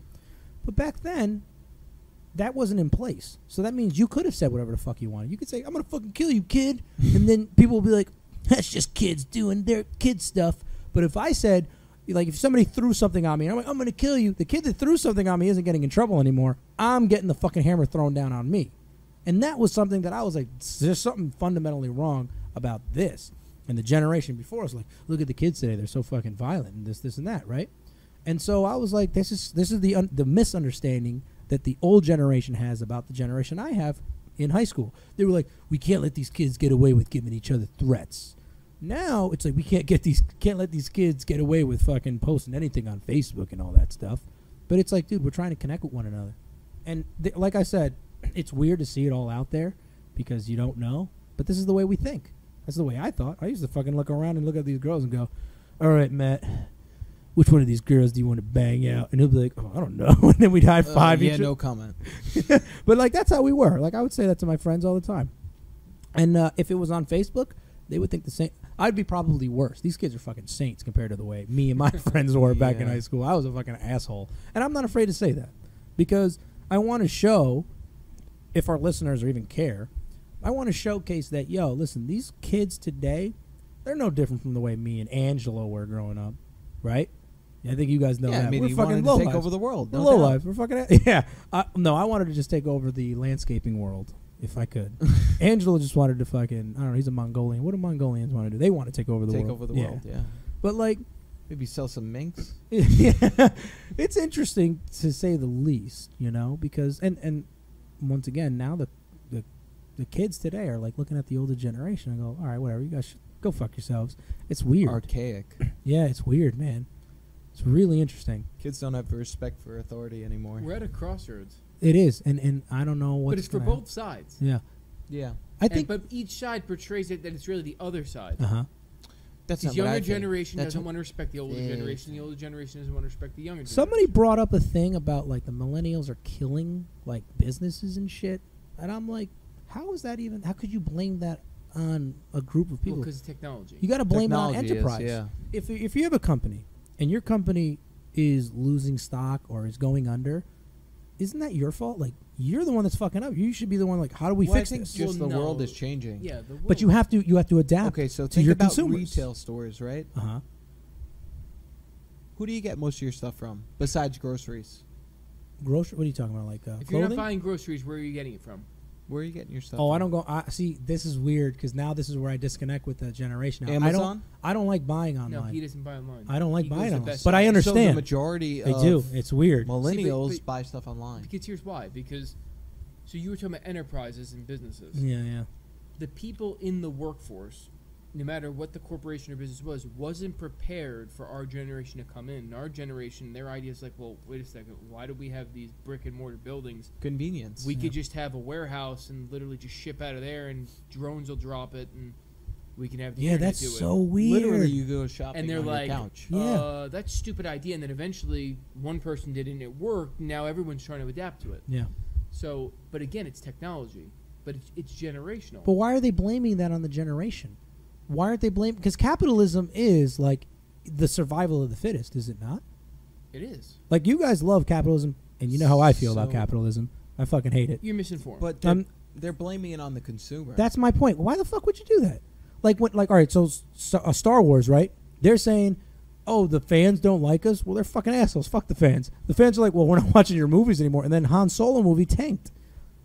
What kind of strategy is it to tell your fans? Well, you're blaming the consumers because they're the ones who make the business. But you're the one that makes the product.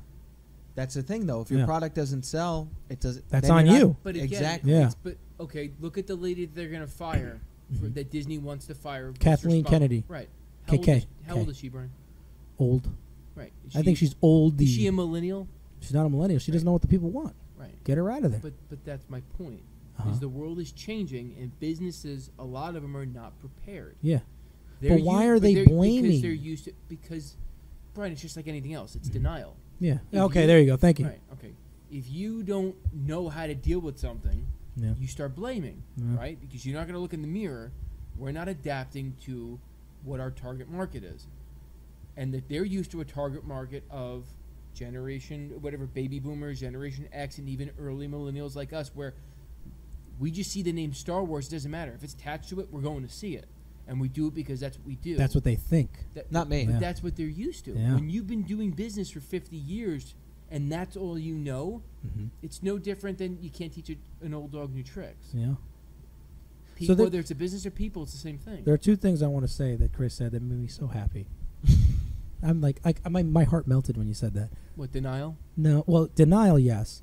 And the second one was when you said you included yourself as a millennial. When you said we are millennials, and I'm like, oh, he included right. himself. No, I listen. I am a I love millennial, you. but I As don't far as think the like a age is millennial. concerned, But no, he doesn't. But it's a Thinks benefit like to the me. generation. All right, so for prior. example, I know how to relate to millennials because, believe it or not, a lot of my motivations are very millennial-like. I won't share them. No pun intended. He's bridging the gap. I'm gonna actually give you an example how I think you are more millennial than you really think you are.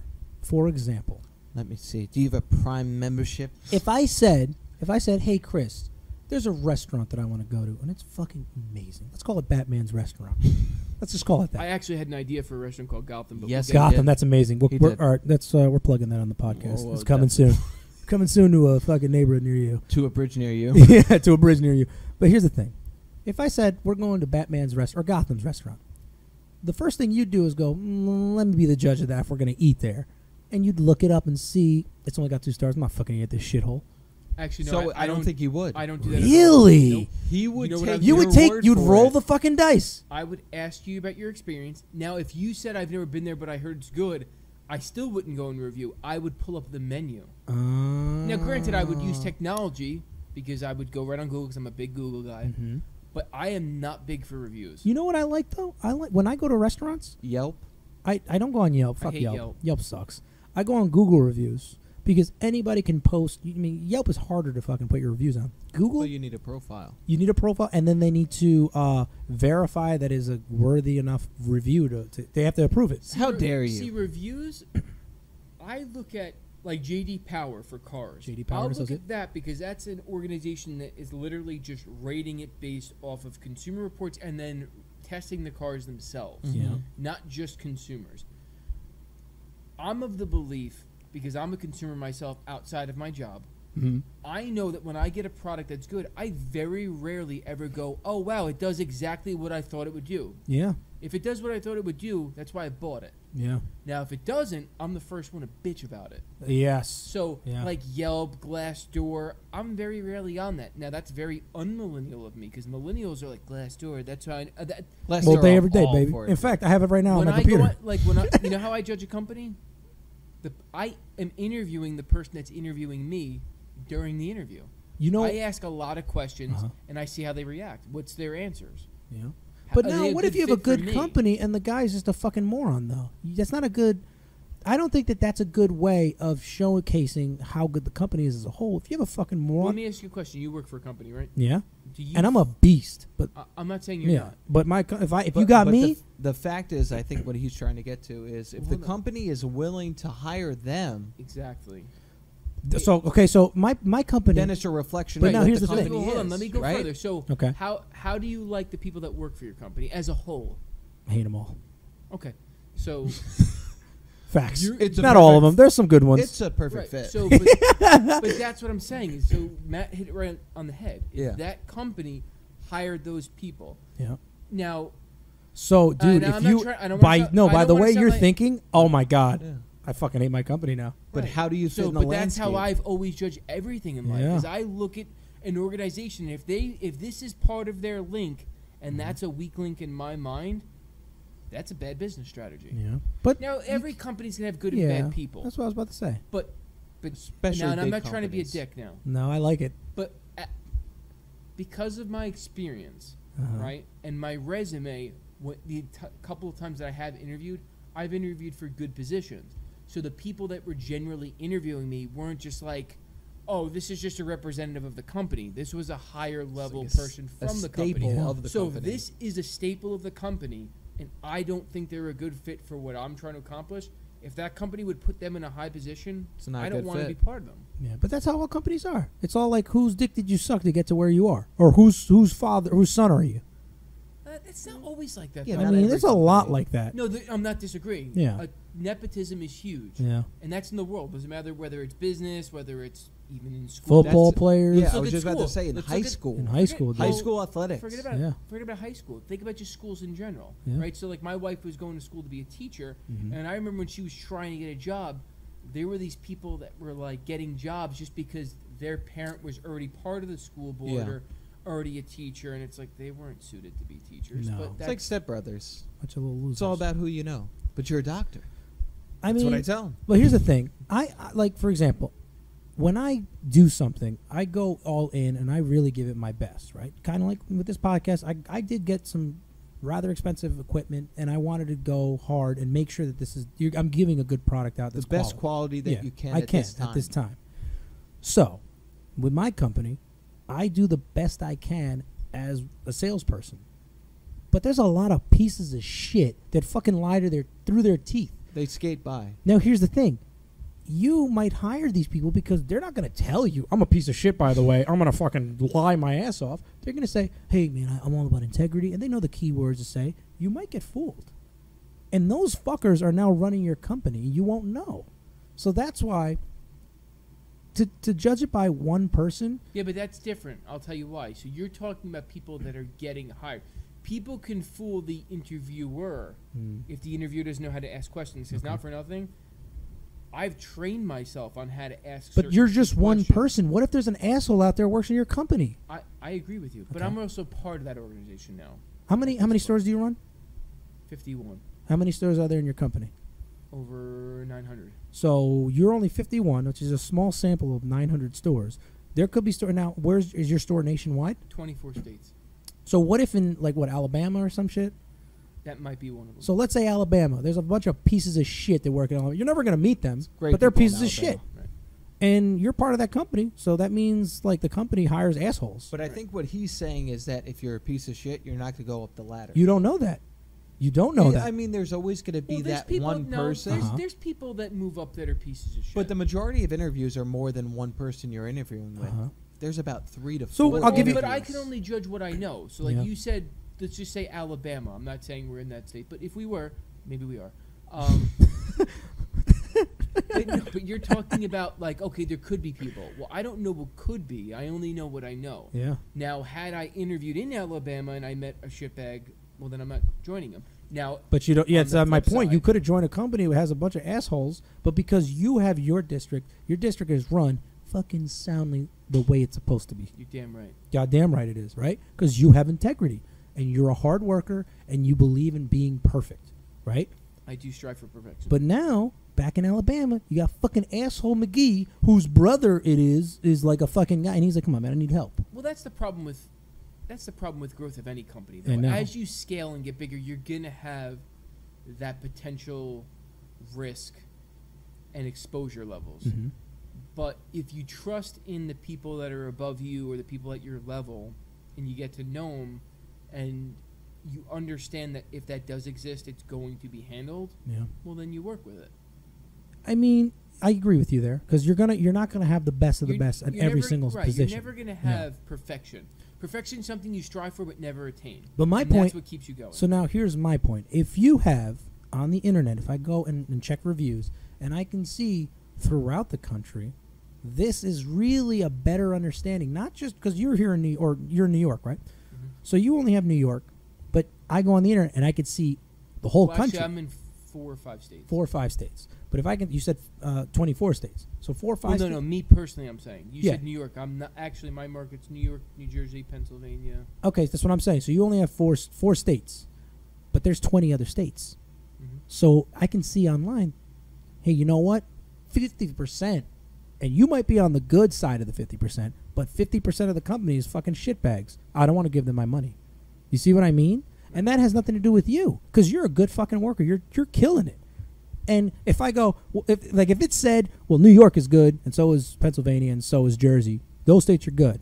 But if I see the majority of them are over here in these shitholes, if I live in your area, I'm going to go to you. But if I don't, I'm not going to you. You see what and that's the kind of thing, that's the kind of information I can gather because of reviews and internet. That's why I find it to be a very useful source. And when I go to now I'm going to go back to a restaurant, like the Batman or Gotham. If I go to Gotham restaurant and I see that it's got fucking, 300 reviews, and it's only got like a 2-star rating, I'm not going there. But if I see, but there's a difference. Okay. I don't mean to interrupt you, but so I picked a service industry, right? Mhm. We provide a certain type of service. blowjobs. No. But you're talking about another service industry, food. But here's Yeah, the food. difference with food versus what I'm in. If I go to your restaurant and don't like the way you cook and I don't like your food, guess what? I can go home and cook my own damn food. Exactly. Right? The type of services that we provide, the majority of people can't provide for themselves. Exactly. And we provide more than adequate service. In fact, we actually lead our category This as is far a as salesman rating coming out. versus our competitors. So all we really have to strive to do is be better than our competitors because you can't do it yourself. Where food, you can. So if I go to your restaurant and I don't like your steak, I'll just go home and cook chicken. Here's the point I'm trying to make, though. Or a steak. I get what you're trying to say, but I I'm just just need an telling you acknowledgement. that I specifically picked my Yeah. industry Yeah. for this exact reason that you're stating is Yeah. what I'm trying to say. Well, now the point I'm trying to make is I was ahead of the curve. I just need an acknowledgement that the technology we have is more useful than it is detrimental. Would you agree? What makes it useful is that you know how to use it. Exactly. That's so what useful. one of the things I talked to Trish about was, don't you think it's like when she said, I don't like going out because it's usually a bad experience. I said, you need to go out when I want to pick the place. And every time I pick a place, 9 times out of 10, we have a fucking awesome experience. And she's like, how do you always pick these restaurants? You must eat everywhere. And I'm like, I don't eat everywhere. I pick very strategically where I want to eat based on the information that I have at hand. Because if I'm going to give you my money, you're fucking giving me an awesome experience. I think that sometimes information Clouds your judgment. Well, it's not about even just clouding your judgment. It's negative in the sense that it creates entitlement. Just in even that example. I know right? it could be. Now, that's a negative effect. South Park covered it, where they're like, if you don't make sure that you do it perfect, I'm going to write a bad Because, review. well, it's not even just that. Yeah. The problem with information, it's no matter what type of information it is now it can give you information in your mind that you've never experienced, you don't fully understand, but now you know it, quote unquote, because you've been enlightened. Yeah. Because someone else experienced it. But you want to have that experience too, don't you? But is it really an experience just because you heard it, or because you heard someone? Well, else's you just said experience? if I say there's a restaurant that I ate at and it's really good, you're going to take my word for it. Now you want that same experience. Is that not an expectation? Right, but that's my point. Is it could be negative. It could be. But now if you have, if I'm just one person, so that's 50-50. But if you have 30 or 100, you got a higher chance of it being here's good. the difference, though, right? If you experience it, we have a relationship. There's trust. Yeah. Versus if you read it in a book, you don't know the people. Oh, you I don't see know what the you're saying. author. I see Someone what you're tells saying. you a story. You could be talking to fucking morons that say, "Oh, go to Golden Corral. But It's that's- really but you know good." what? You don't get the context. But of that's it. Yeah, why. yeah. But not for nothing. That's exactly why we all wonder. No matter what society you're in, why history repeats itself. But I like to read the comments too, because We you got a hear- good understanding of who that I person know, is. but we hear in history class, in every culture, country, Yeah. society, we hear how this happens. Oh, that'll never happen again. Cycle, happens again. History Why? repeats itself. Because Yeah. we've never That's what always experienced it. happens. This is an interesting conversation. I don't know how the fuck did we get to this one. We talk about school. High school. Yeah. Well, no, actually, that's But the fact is, if you have a bad experience, are you more likely to say it than a positive experience? I would say yes. 100%. actually. So me and my wife have a rule. I made up a rule. If I have an experience that is really good, over the top good, I have an obligation to tell the world this place is worth going to, right? Because I want them to have more business. Mm-hmm. If it's like, okay, I'm not going to say anything. If it No, sucks, you're not. I'm not going to say it. But if it's fucking terrible, like IHOP, you bet your ass I'm going on there and saying, don't go here, it's a But piece your of shit. perception is your reality. So if you think it's bad, you're going to say it. We've been conditioned this way since we're children. Well, it's the same thing with movies. Remember when we were talking about movies? Critics say movies suck. Because movies, for the most part, are fiction, right? Yeah, but it's about an experience. I agree, but just If it's a hear terrible me out. experience, don't watch it. Turn on the news. Oh, fake news. Now we're going No, to that? doesn't matter. Just any news. Okay. More positive or negative? More positive or negative? Usually negative. Negative. Okay. There's a killer on the loose. But He's that's, gonna rape you. But that's my point. Four is men we've died in a been- burning building. Yeah. We've been Back to you, conditioned John. to only know negative. Yeah. Yeah.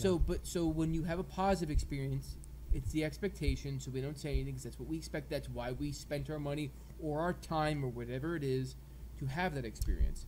When do you have expect something an negative, adequate we are so experience. accustomed to hearing about it and lashing out, crying about it, making a big deal of it.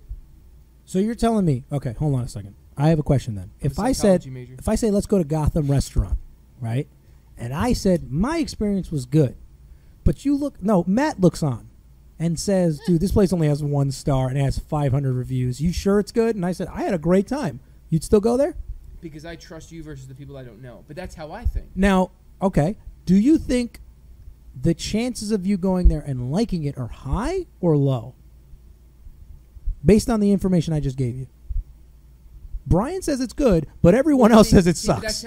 I don't process information that I would way. weigh it as a 50-50 chance. I would Okay. go there. Really? I You would? Time I out. would give you 50% because I know you. The And I inf- know you would like, you know what I would like. Yeah. Based on you the knowing me. information that you Those provided 500 reviews. This they is don't- a difficult one because I Majority would of them fucking tell don't you, know sorry, me. Chris, you're overruled. The internet says otherwise. Yeah, but you're again. Well, you're a piece of shit. No, but you do think more like a millennial.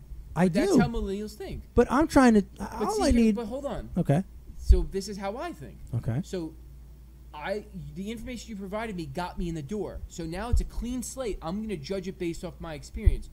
With that said, I also think like this a lot of times. Let's say the internet said it was 1 star and you've never even been there, but the place has been open for 10 years. Mm. Okay, I'm thinking restaurants are the most likely to go out of business within the first year. Within if it's the still first there year, after yep. 10 years, Okay. I don't give a shit what the internet says. Because it could just be a bunch of 100 douchebags that didn't like the place. Do you think that the comments? Because I don't just look at the rating. I go in and I read some of the comments. So because if I go, all right, this guy gave it 3 stars, and he's telling me, listen, the food is good. It's just these people are fucking assholes. I'll go, okay, I still eat there. I mean, the food does. I see the pictures. It does look good. Yeah. If another guy goes, the service sucks, the food sucks, go fuck yourself, don't eat here. I'll be like, looks like I'm not eating there. But if he's Looks like like a great place. he's to like, have they're a really burger. nice here, but man, does this food taste like shit. I'm like, Well, let me ask oh, you that's a part of it question. too, you know? It's interesting. When you go to a restaurant, how many times have you been there where they're like, oh, there's a quick survey, could you fill it out? And everything was good. How many times have you filled it out? Never. Okay. No, actually, I did a few times because I want them to know, hey, man, listen, I want you to know I really appreciated all the effort you put into my service. Because you had a relatable experience Yeah. with the person that asked you to fill out the survey. Exactly. And you felt good about them and you wanted to make sure they got the acknowledgement. Because they said something like, oh, you know what, it's really important to us and I kind of get judged on it. Could you Yeah. just do a favor and do the filler? That's the only time I ever fill it out. Yeah. When they make it personal, it's about them. Yeah. If their job's on the line, they did good service, I'm filling it out. Because one of Yeah. the things my company's big on is getting reviews. And So I are fucking, we. yeah, My it's big. company's It's huge on huge. Now, So we're But you the see how you're companies that I complying. work But with. let You're me- complying with like the changes of the times. but let me flip it now. Okay. Bad experience. Are you all over it? Are you complaining to the manager and all that stuff? It depends. It depends on the severity of the bad experience. For example, when I was in the Modern and I took my wife there and there was a hair in her food. Now, this is a fucking Michelin star restaurant. It's a great restaurant. Had a hair in it. My wife's like, what the fuck? I can't believe you took him to this shithole. I'm like, babe, it's not like that. It's really good. The way they handled that situation was done with so much integrity. It was done with so much class, and they treated us so much better than they were treating us like, hey man, I'm really sorry this isn't. And I ate there before, and I'm saying this doesn't happen.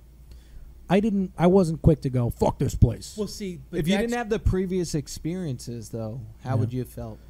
I probably still would have given him the benefit of the And I doubt was- based on the way he treated us. and that's what I was Okay. just going to say. They went over the top biggest- to help us out. The biggest thing is no industry, no business, no service is perfect. It's Yeah. flawless. Yeah. There's no. When something goes wrong, to me, that's the real test Mhm. of how well an organization performs. Yeah. When something goes wrong, how do they perform? It's how they. It's how do they fi- react? Fix it. Yeah. Is there a sense of urgency? Are they really taking? Do to they my give a needs? fuck?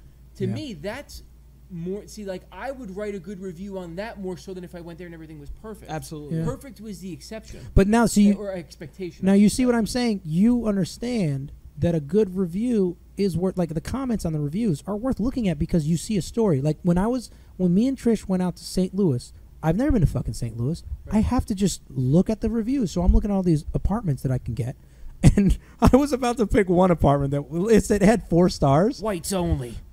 That's the thing I saw. I saw I fucking saw that shit, and that's the problem. I was like, babe, we shouldn't go there. And so I'm looking at this shit, and I'm reading the comments, and they're like, if you like to die of pneumonia, or if you want to die of hypothermia, it's so fucking cold, dude.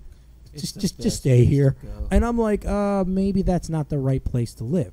So it is interesting to see that, there's to see his point of view. I get it.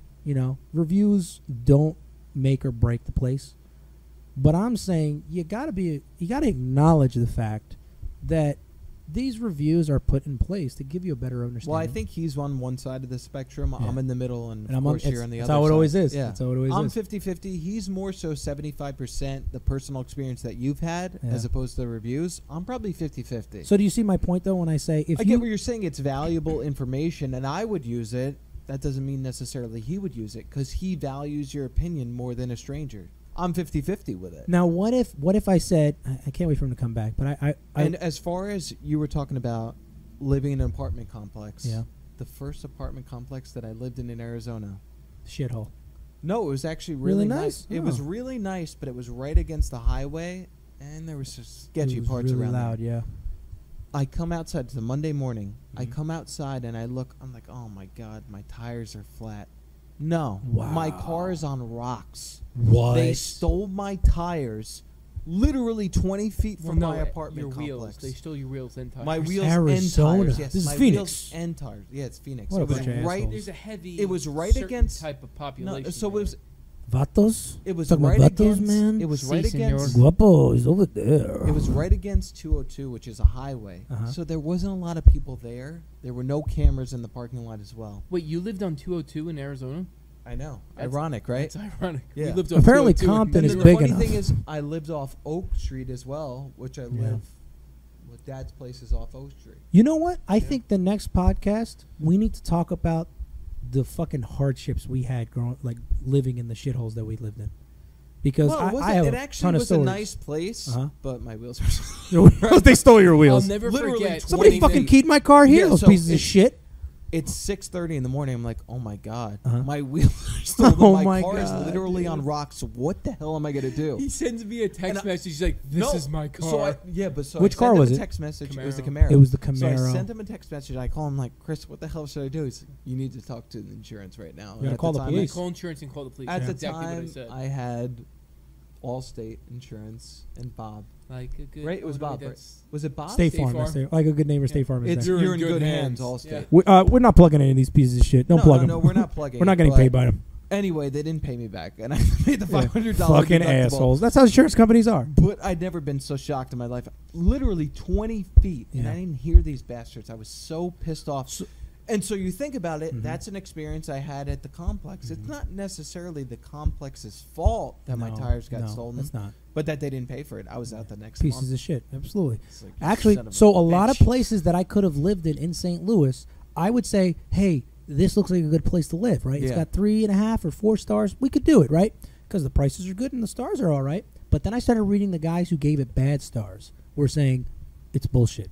A lot of these people are, friends of the complex owners, Mhm. and it's crime ridden.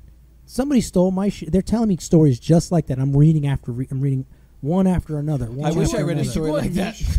Was it niche.com? I don't remember. I will say this because there have been a couple of times Yeah. through my career here at the company I'm working for where I thought I was going to have to maybe possibly relocate, and then before I worked for this company, Mhm. and I went on niche.com Yep. to try and understand the communities around these places Yep. because I didn't know anything about them. which is kind of millennial. Of me. That's millennial of you. But there you go. That's Look why at you. Brian it's, and I it's look starting at to show. Glassdoor. We look at the reviews of the employees that are working there because we don't know. They anyone tell you who's the worked fucking there. truth, You know what dude. it as is? well as the salaries. As well I as look the at salary. that all the time. Absolutely, because you have to know. I look at people's positions on LinkedIn. Yeah.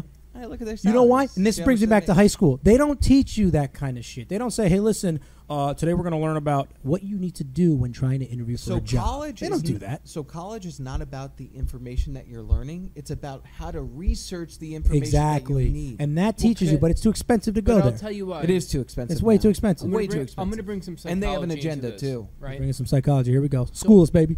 Pre-med. This isn't. I'm also pre-med. Went to Harvard. Harvard grad over here. I did take an MBA course at Harvard. All 2 days of it. It's 3, dick. It costs $40 Um, million to go. Preschool dropout. So out of the 3 of us, I my think God. it's safe to say that I probably have the most leadership qualities. Well, you I'm more of a leader. monetarily, you've probably been the most successful out of Here's all the thing. three. If there was a fire in my building right now, we would look at you and go, "Chris, what's the plan?" No, I jump right out the Yeah, and I'd be like, Chris, I'd follow Yeah, him, and you'd be like, "Absolutely not. That is a No, bad absolutely not. idea." My That's brother's terrible. dead. Here's what you do, Brian. I'm Hold actually- yourself over my head and take the All right, flames. so- I'm actually good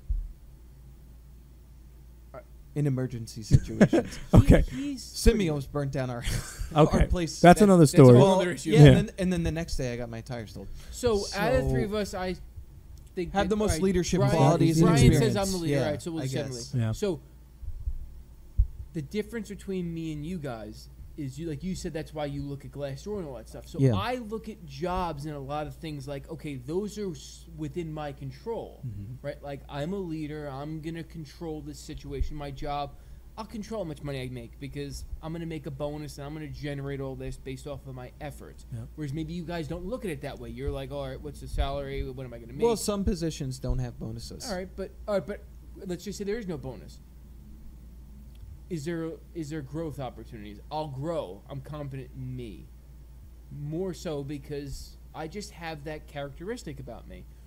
I looked at niche because okay, I can't control a town. I can't control a society. Yeah, see? That's true. outside of my That's control. fucked up. That's one of the only things I look at where it's like, okay, I have no control over So this. you see there's value. So, right, there is value Okay. because that's something, but there's a difference. Mm-hmm. So I don't look at many things like that where I think millennials feel that there's a lot of things outside their control. I think I know why.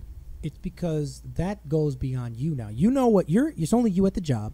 You're the one in control of yourself. Well, it's not just what's me. No, I'm saying just you're the only one that's going into this situation at work. Mhm. But when you go to a neighborhood, it's not just you. It's you My and your wife and my family. kids, right, Exactly. right. And you know you can handle yourself. Somebody tries to fuck with you, you kill In them. an adverse situation at work, what's the worst happens? I quit. Yeah. And I'll go find another Exactly. job. Because you know what you're worth. Right. I know Exactly. I'm worth. But now this is you putting your family. So now this is where it could There's be. more on the line. Yeah. And there's another thing is if I'm going to go to a restaurant and I pick the restaurant, I think it's going to be good. If it's me, I'm willing to give it more of a chance. But if Roll it's that me, dice, baby. yeah. But if you guys are coming with me, listen. If this place is going to be somewhere I'm taking my friends, this place needs to be fucking awesome. Chris is a And pain that's in the why I ass, check. and he will kill me. Exactly. Like I know that you guys need to have a good experience, and I'm not going to let this place be a bad experience for you guys because you just said, Brian, I believe you. It's a reflection because of on your you. experiences, It's a right? reflection on you. Because Exactly. You're the one who chose the place. And how do I pick the places? I pick them based on what I look. So it's like a fucking chain reaction right there. You like these places because I look up the fucking. Holy shit! Oh my god! I'm gonna drop the mic. Because you know my expectation of it. I know your So expectations. you want to hear something funny? remember the last? I'm time like that your we had a fucking podcast? marketing director or something. But do My you client remember- needs to have the best. Do you remember Best the last steaks ever. time we had a podcast? Uh-huh. And all I said to you was, make sure we get a place that has a steak. And I fucked that one up. I didn't check, Yeah, you did. and that's my problem. I didn't check. I would've We checked just the winged menu. it. You should have yelped it. You I son should of a have bitch. yelped it and Googled it and fucking So niched while- it So while I was on niche.com, or niched. I I've looked never up one heard of of these. niche. No, I've heard of niche. No, Niche is you- good. You look up anything, It's Matt. good. It tells you what city, what it's ranked in within the state, the country, all that stuff. And a lot of Everything. people use it. Schools, I need to look at it. crime. Yeah. It breaks down all. Well, the I don't care categories. about schools. I'm out of school. I don't care about. Well, Listen, I when care you- about crime because my tires are stolen. yeah. Yeah, Phoenix my was, wheels Phoenix and was not tires. good. I'm sorry. Um, Well, not necessarily Phoenix. But everywhere that you go, there's good places and Of bad course. It's places. good and Of bad, course. except for St. Louis. It's all bad. Like when I look at crime, like I Love look St. at Louis. rape and murder Yeah. because like Yeah. there's so many crimes that are out there where Violent If crimes. your wheels, Violent right, crimes. if exactly. your wheels Violent and tires crime. get Yeah. stolen, it's not the end of the world. You Yeah. can fix That's it. not a But violent crime. There's stuff that are replaceable. That's a Your fucking family is well, coward's no, crime. because it's replaceable. believe it or not, and this is how I learned. So when I was on Niche, if you went on, like I was looking possibly at a transfer in Georgia, Mm-hmm. right, for the company I'm working for, and they were looking at possibly moving there. So they're like, just start looking or whatever. So I went on Niche. It was outside of Atlanta, some of the suburbs there, and I started looking in some of the more affluent areas. Yeah. And when you looked at their crime rate, there was a lot. There wasn't high violent crimes. Whereas if you went to like closer to Atlanta, it was going to be higher in violent crimes. Yeah. And they had technically a lot of quote unquote crime, but a lot of it would be like if someone called the cops because their husband was yelling at them. Domestic violence. Domestic violence. Mhm. Yes, that's the word I was looking for. And there was actually one that you think about, Brian, with your St. Louis story. So Yeah. Oh my yeah, god, I'm I not got gonna- plenty of I'm- those stories. I'm not going to say the town, but while I'm looking, I'm like, oh wow, number 2 schools, number 1 this, number 1 that, number 1 this, and then the someone has greatest place. someone has an excerpt of like summarizing the town. They're like, it's a really good place, great place to raise a family, but my only complaint is there's no public transportation. There's not a lot of black people, and I'm like, Oh wow. That's different. Yeah. It's interesting because you get a feel for what you're getting yourself into. but like I read no Who the public hell would say transportation. Yeah, A right, black like, guy who was like, "Where's all black well, people? that's- Why isn't there well, any yeah, black right, it people could here?" be- well, That the is thing was, true. is Yeah. I looked, and it was a really large, like Coca-Cola was in that city or outside of that city, I should say, of all the that rich. suburb. Lots of like industries and companies and headquarters, and you could have whatever, an African American, someone that's Indian, whatever, that moves in there, has a great career, smart, and they're like, oh wow, there's not a lot of us here. That's what I liked about Nashville. It was a melting pot of smart people. I for think the on the most next part. podcast we should talk more about life or like how it was like in the cities that we moved to, and the differences between the cities we live in now. That'll be a good topic for the next one. You comment below if you think that's a good topic. If not, now we hit this 2-hour mark. I want to remind everybody Sharon, like, you are listening to the Free Bridge podcast. Please like and subscribe, and comment below. Tell us if you want to hear that topic.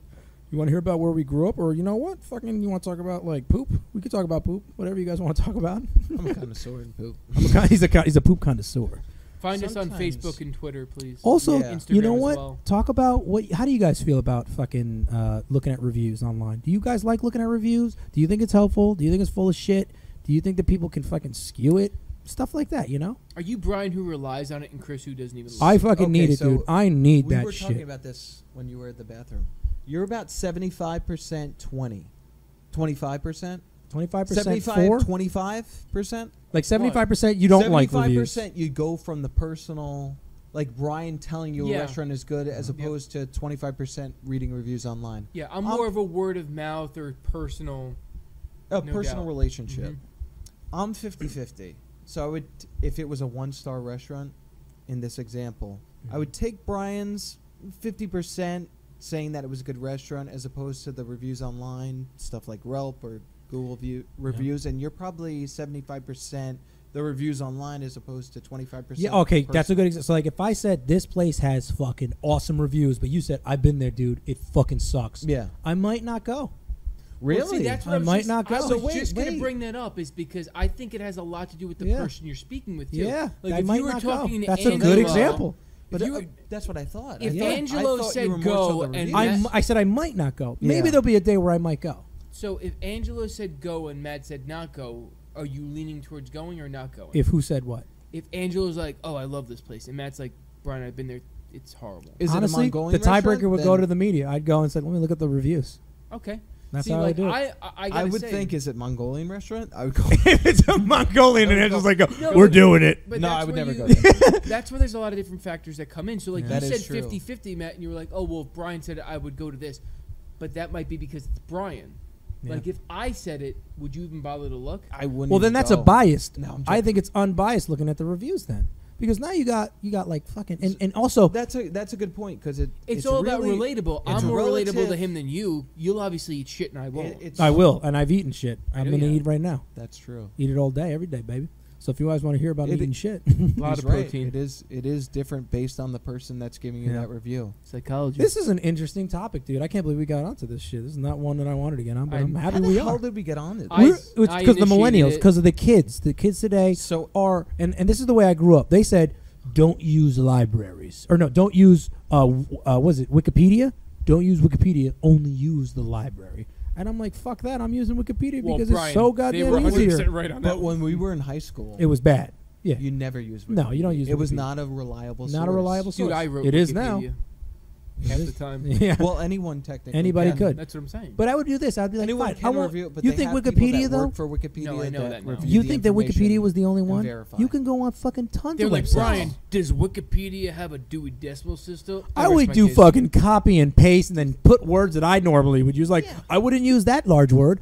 I wouldn't use paraphernalia. I would use stuff. Dude, for Spanish know? class, I would literally write an essay and Yeah. then just translate it. Exactly. Like, I don't know Spanish. This Google probably knows You Spanish see what better I than mean? do. And they were pissed because they're like, these fucking kids are smarter than us right now, and I don't like it. And it was like, well, fuck you guys. It's happening. You got it now. And I'm looking at the kids today. Whenever I say some shit to my niece, she's like, that's not true. Pulls out her cell phone, starts looking shit up, and goes, actually, this is actually what that governor said in this speech. It says right here on Sector 95B, And Brian I can go fuck quote, himself. And I quote. And I See- quote, like, what the fuck? And it's amazing. But see, so like right there. So we'll just pretend. Let's call school a business, right? So they're not adapting to the times. Mhm. No different than a business. Millennials, they're like, I'll just Google it and I'll translate it. It sucks and for it'll what be the kids done. are going through. But that's because people. So it's just like the interview I was talking about, right? If you don't know how to ask the right questions and challenge people and get things out of people, they could just tell you what you want, and then you got to take it at face value. Exactly. No different than if I like do a report. Mhm. What to me, like, where's the value in having someone do a report? You go do some research, or you can go on Google, copy and paste. How about we have a discussion in class, off the cuff, and everyone's got to participate. And I you think could there's a use your lot more fucking cell value in phones, too. that than doing a stupid report. It's a cell, and then you can use your cell phones. Research it. Research what we're talking about. To You're me, a I'd genius much now. rather give you if I was a teacher, Uh-huh.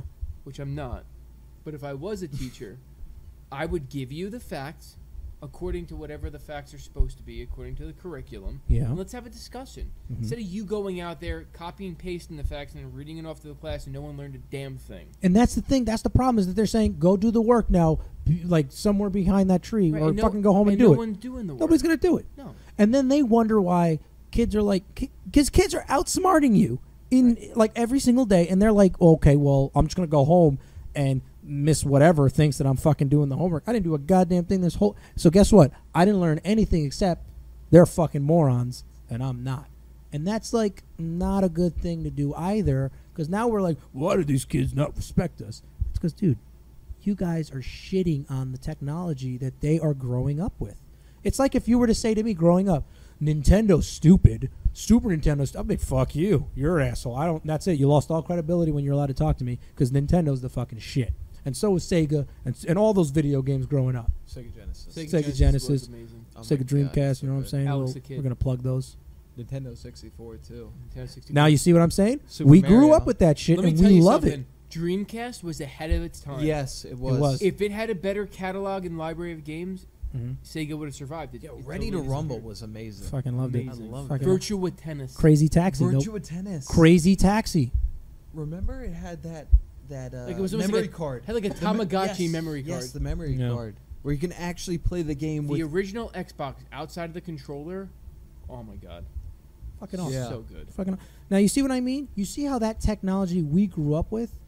It's very important to us. But if it came It's out part of who we now- are. But If it here's the- came out now, though, they would go, "That's absolute shit." Well, that's Yeah, because but they that's have different. That's so 'cause much they better have- stuff. They only know what they know. They have Absolutely, this. yeah. But here's the difference, Uh-huh. right? So There is a difference. we all no, but meaning us versus like now. Uh-huh.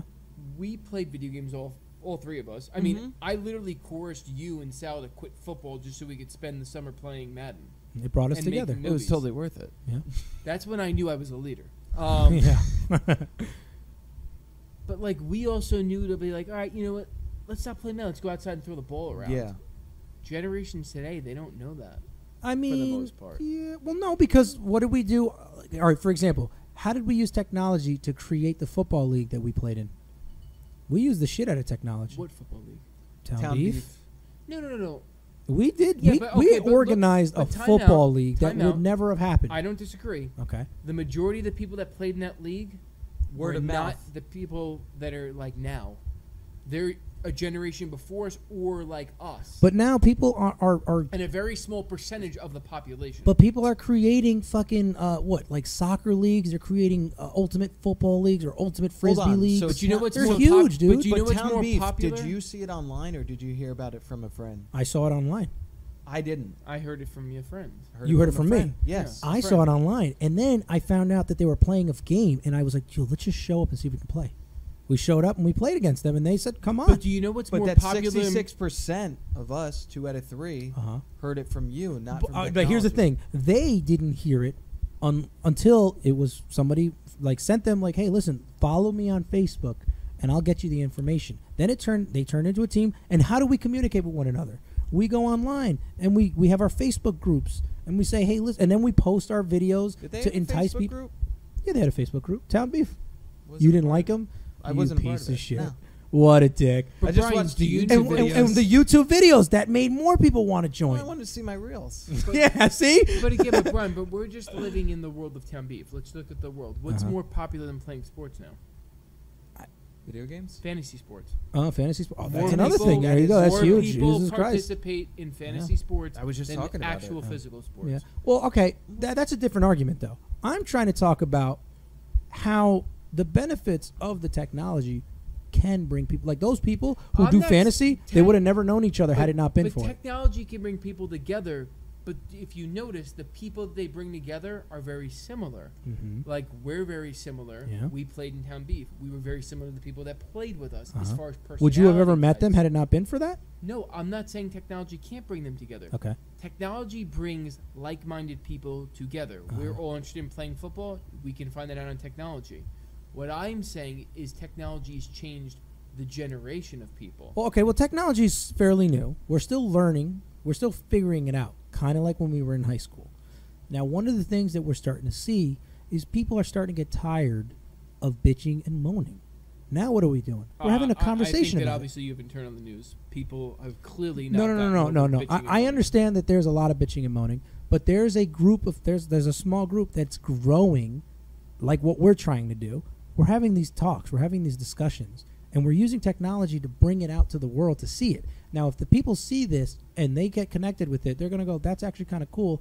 I gotta share this because I remember I was having an argument with so and so. Maybe if they listen to this, they'll have a better understanding of what I mean because there's a guy in there that has a very similar like viewpoint that he has or she has as to me." Well, it's And we're because trying of to context. yeah. So this In a brings me- 5 to 10 minute interview, you don't have context. I know. This yeah. brings me back to another point, though. So, Yeah. like, kind of what we're doing is really no different than what someone does on a radio show, right?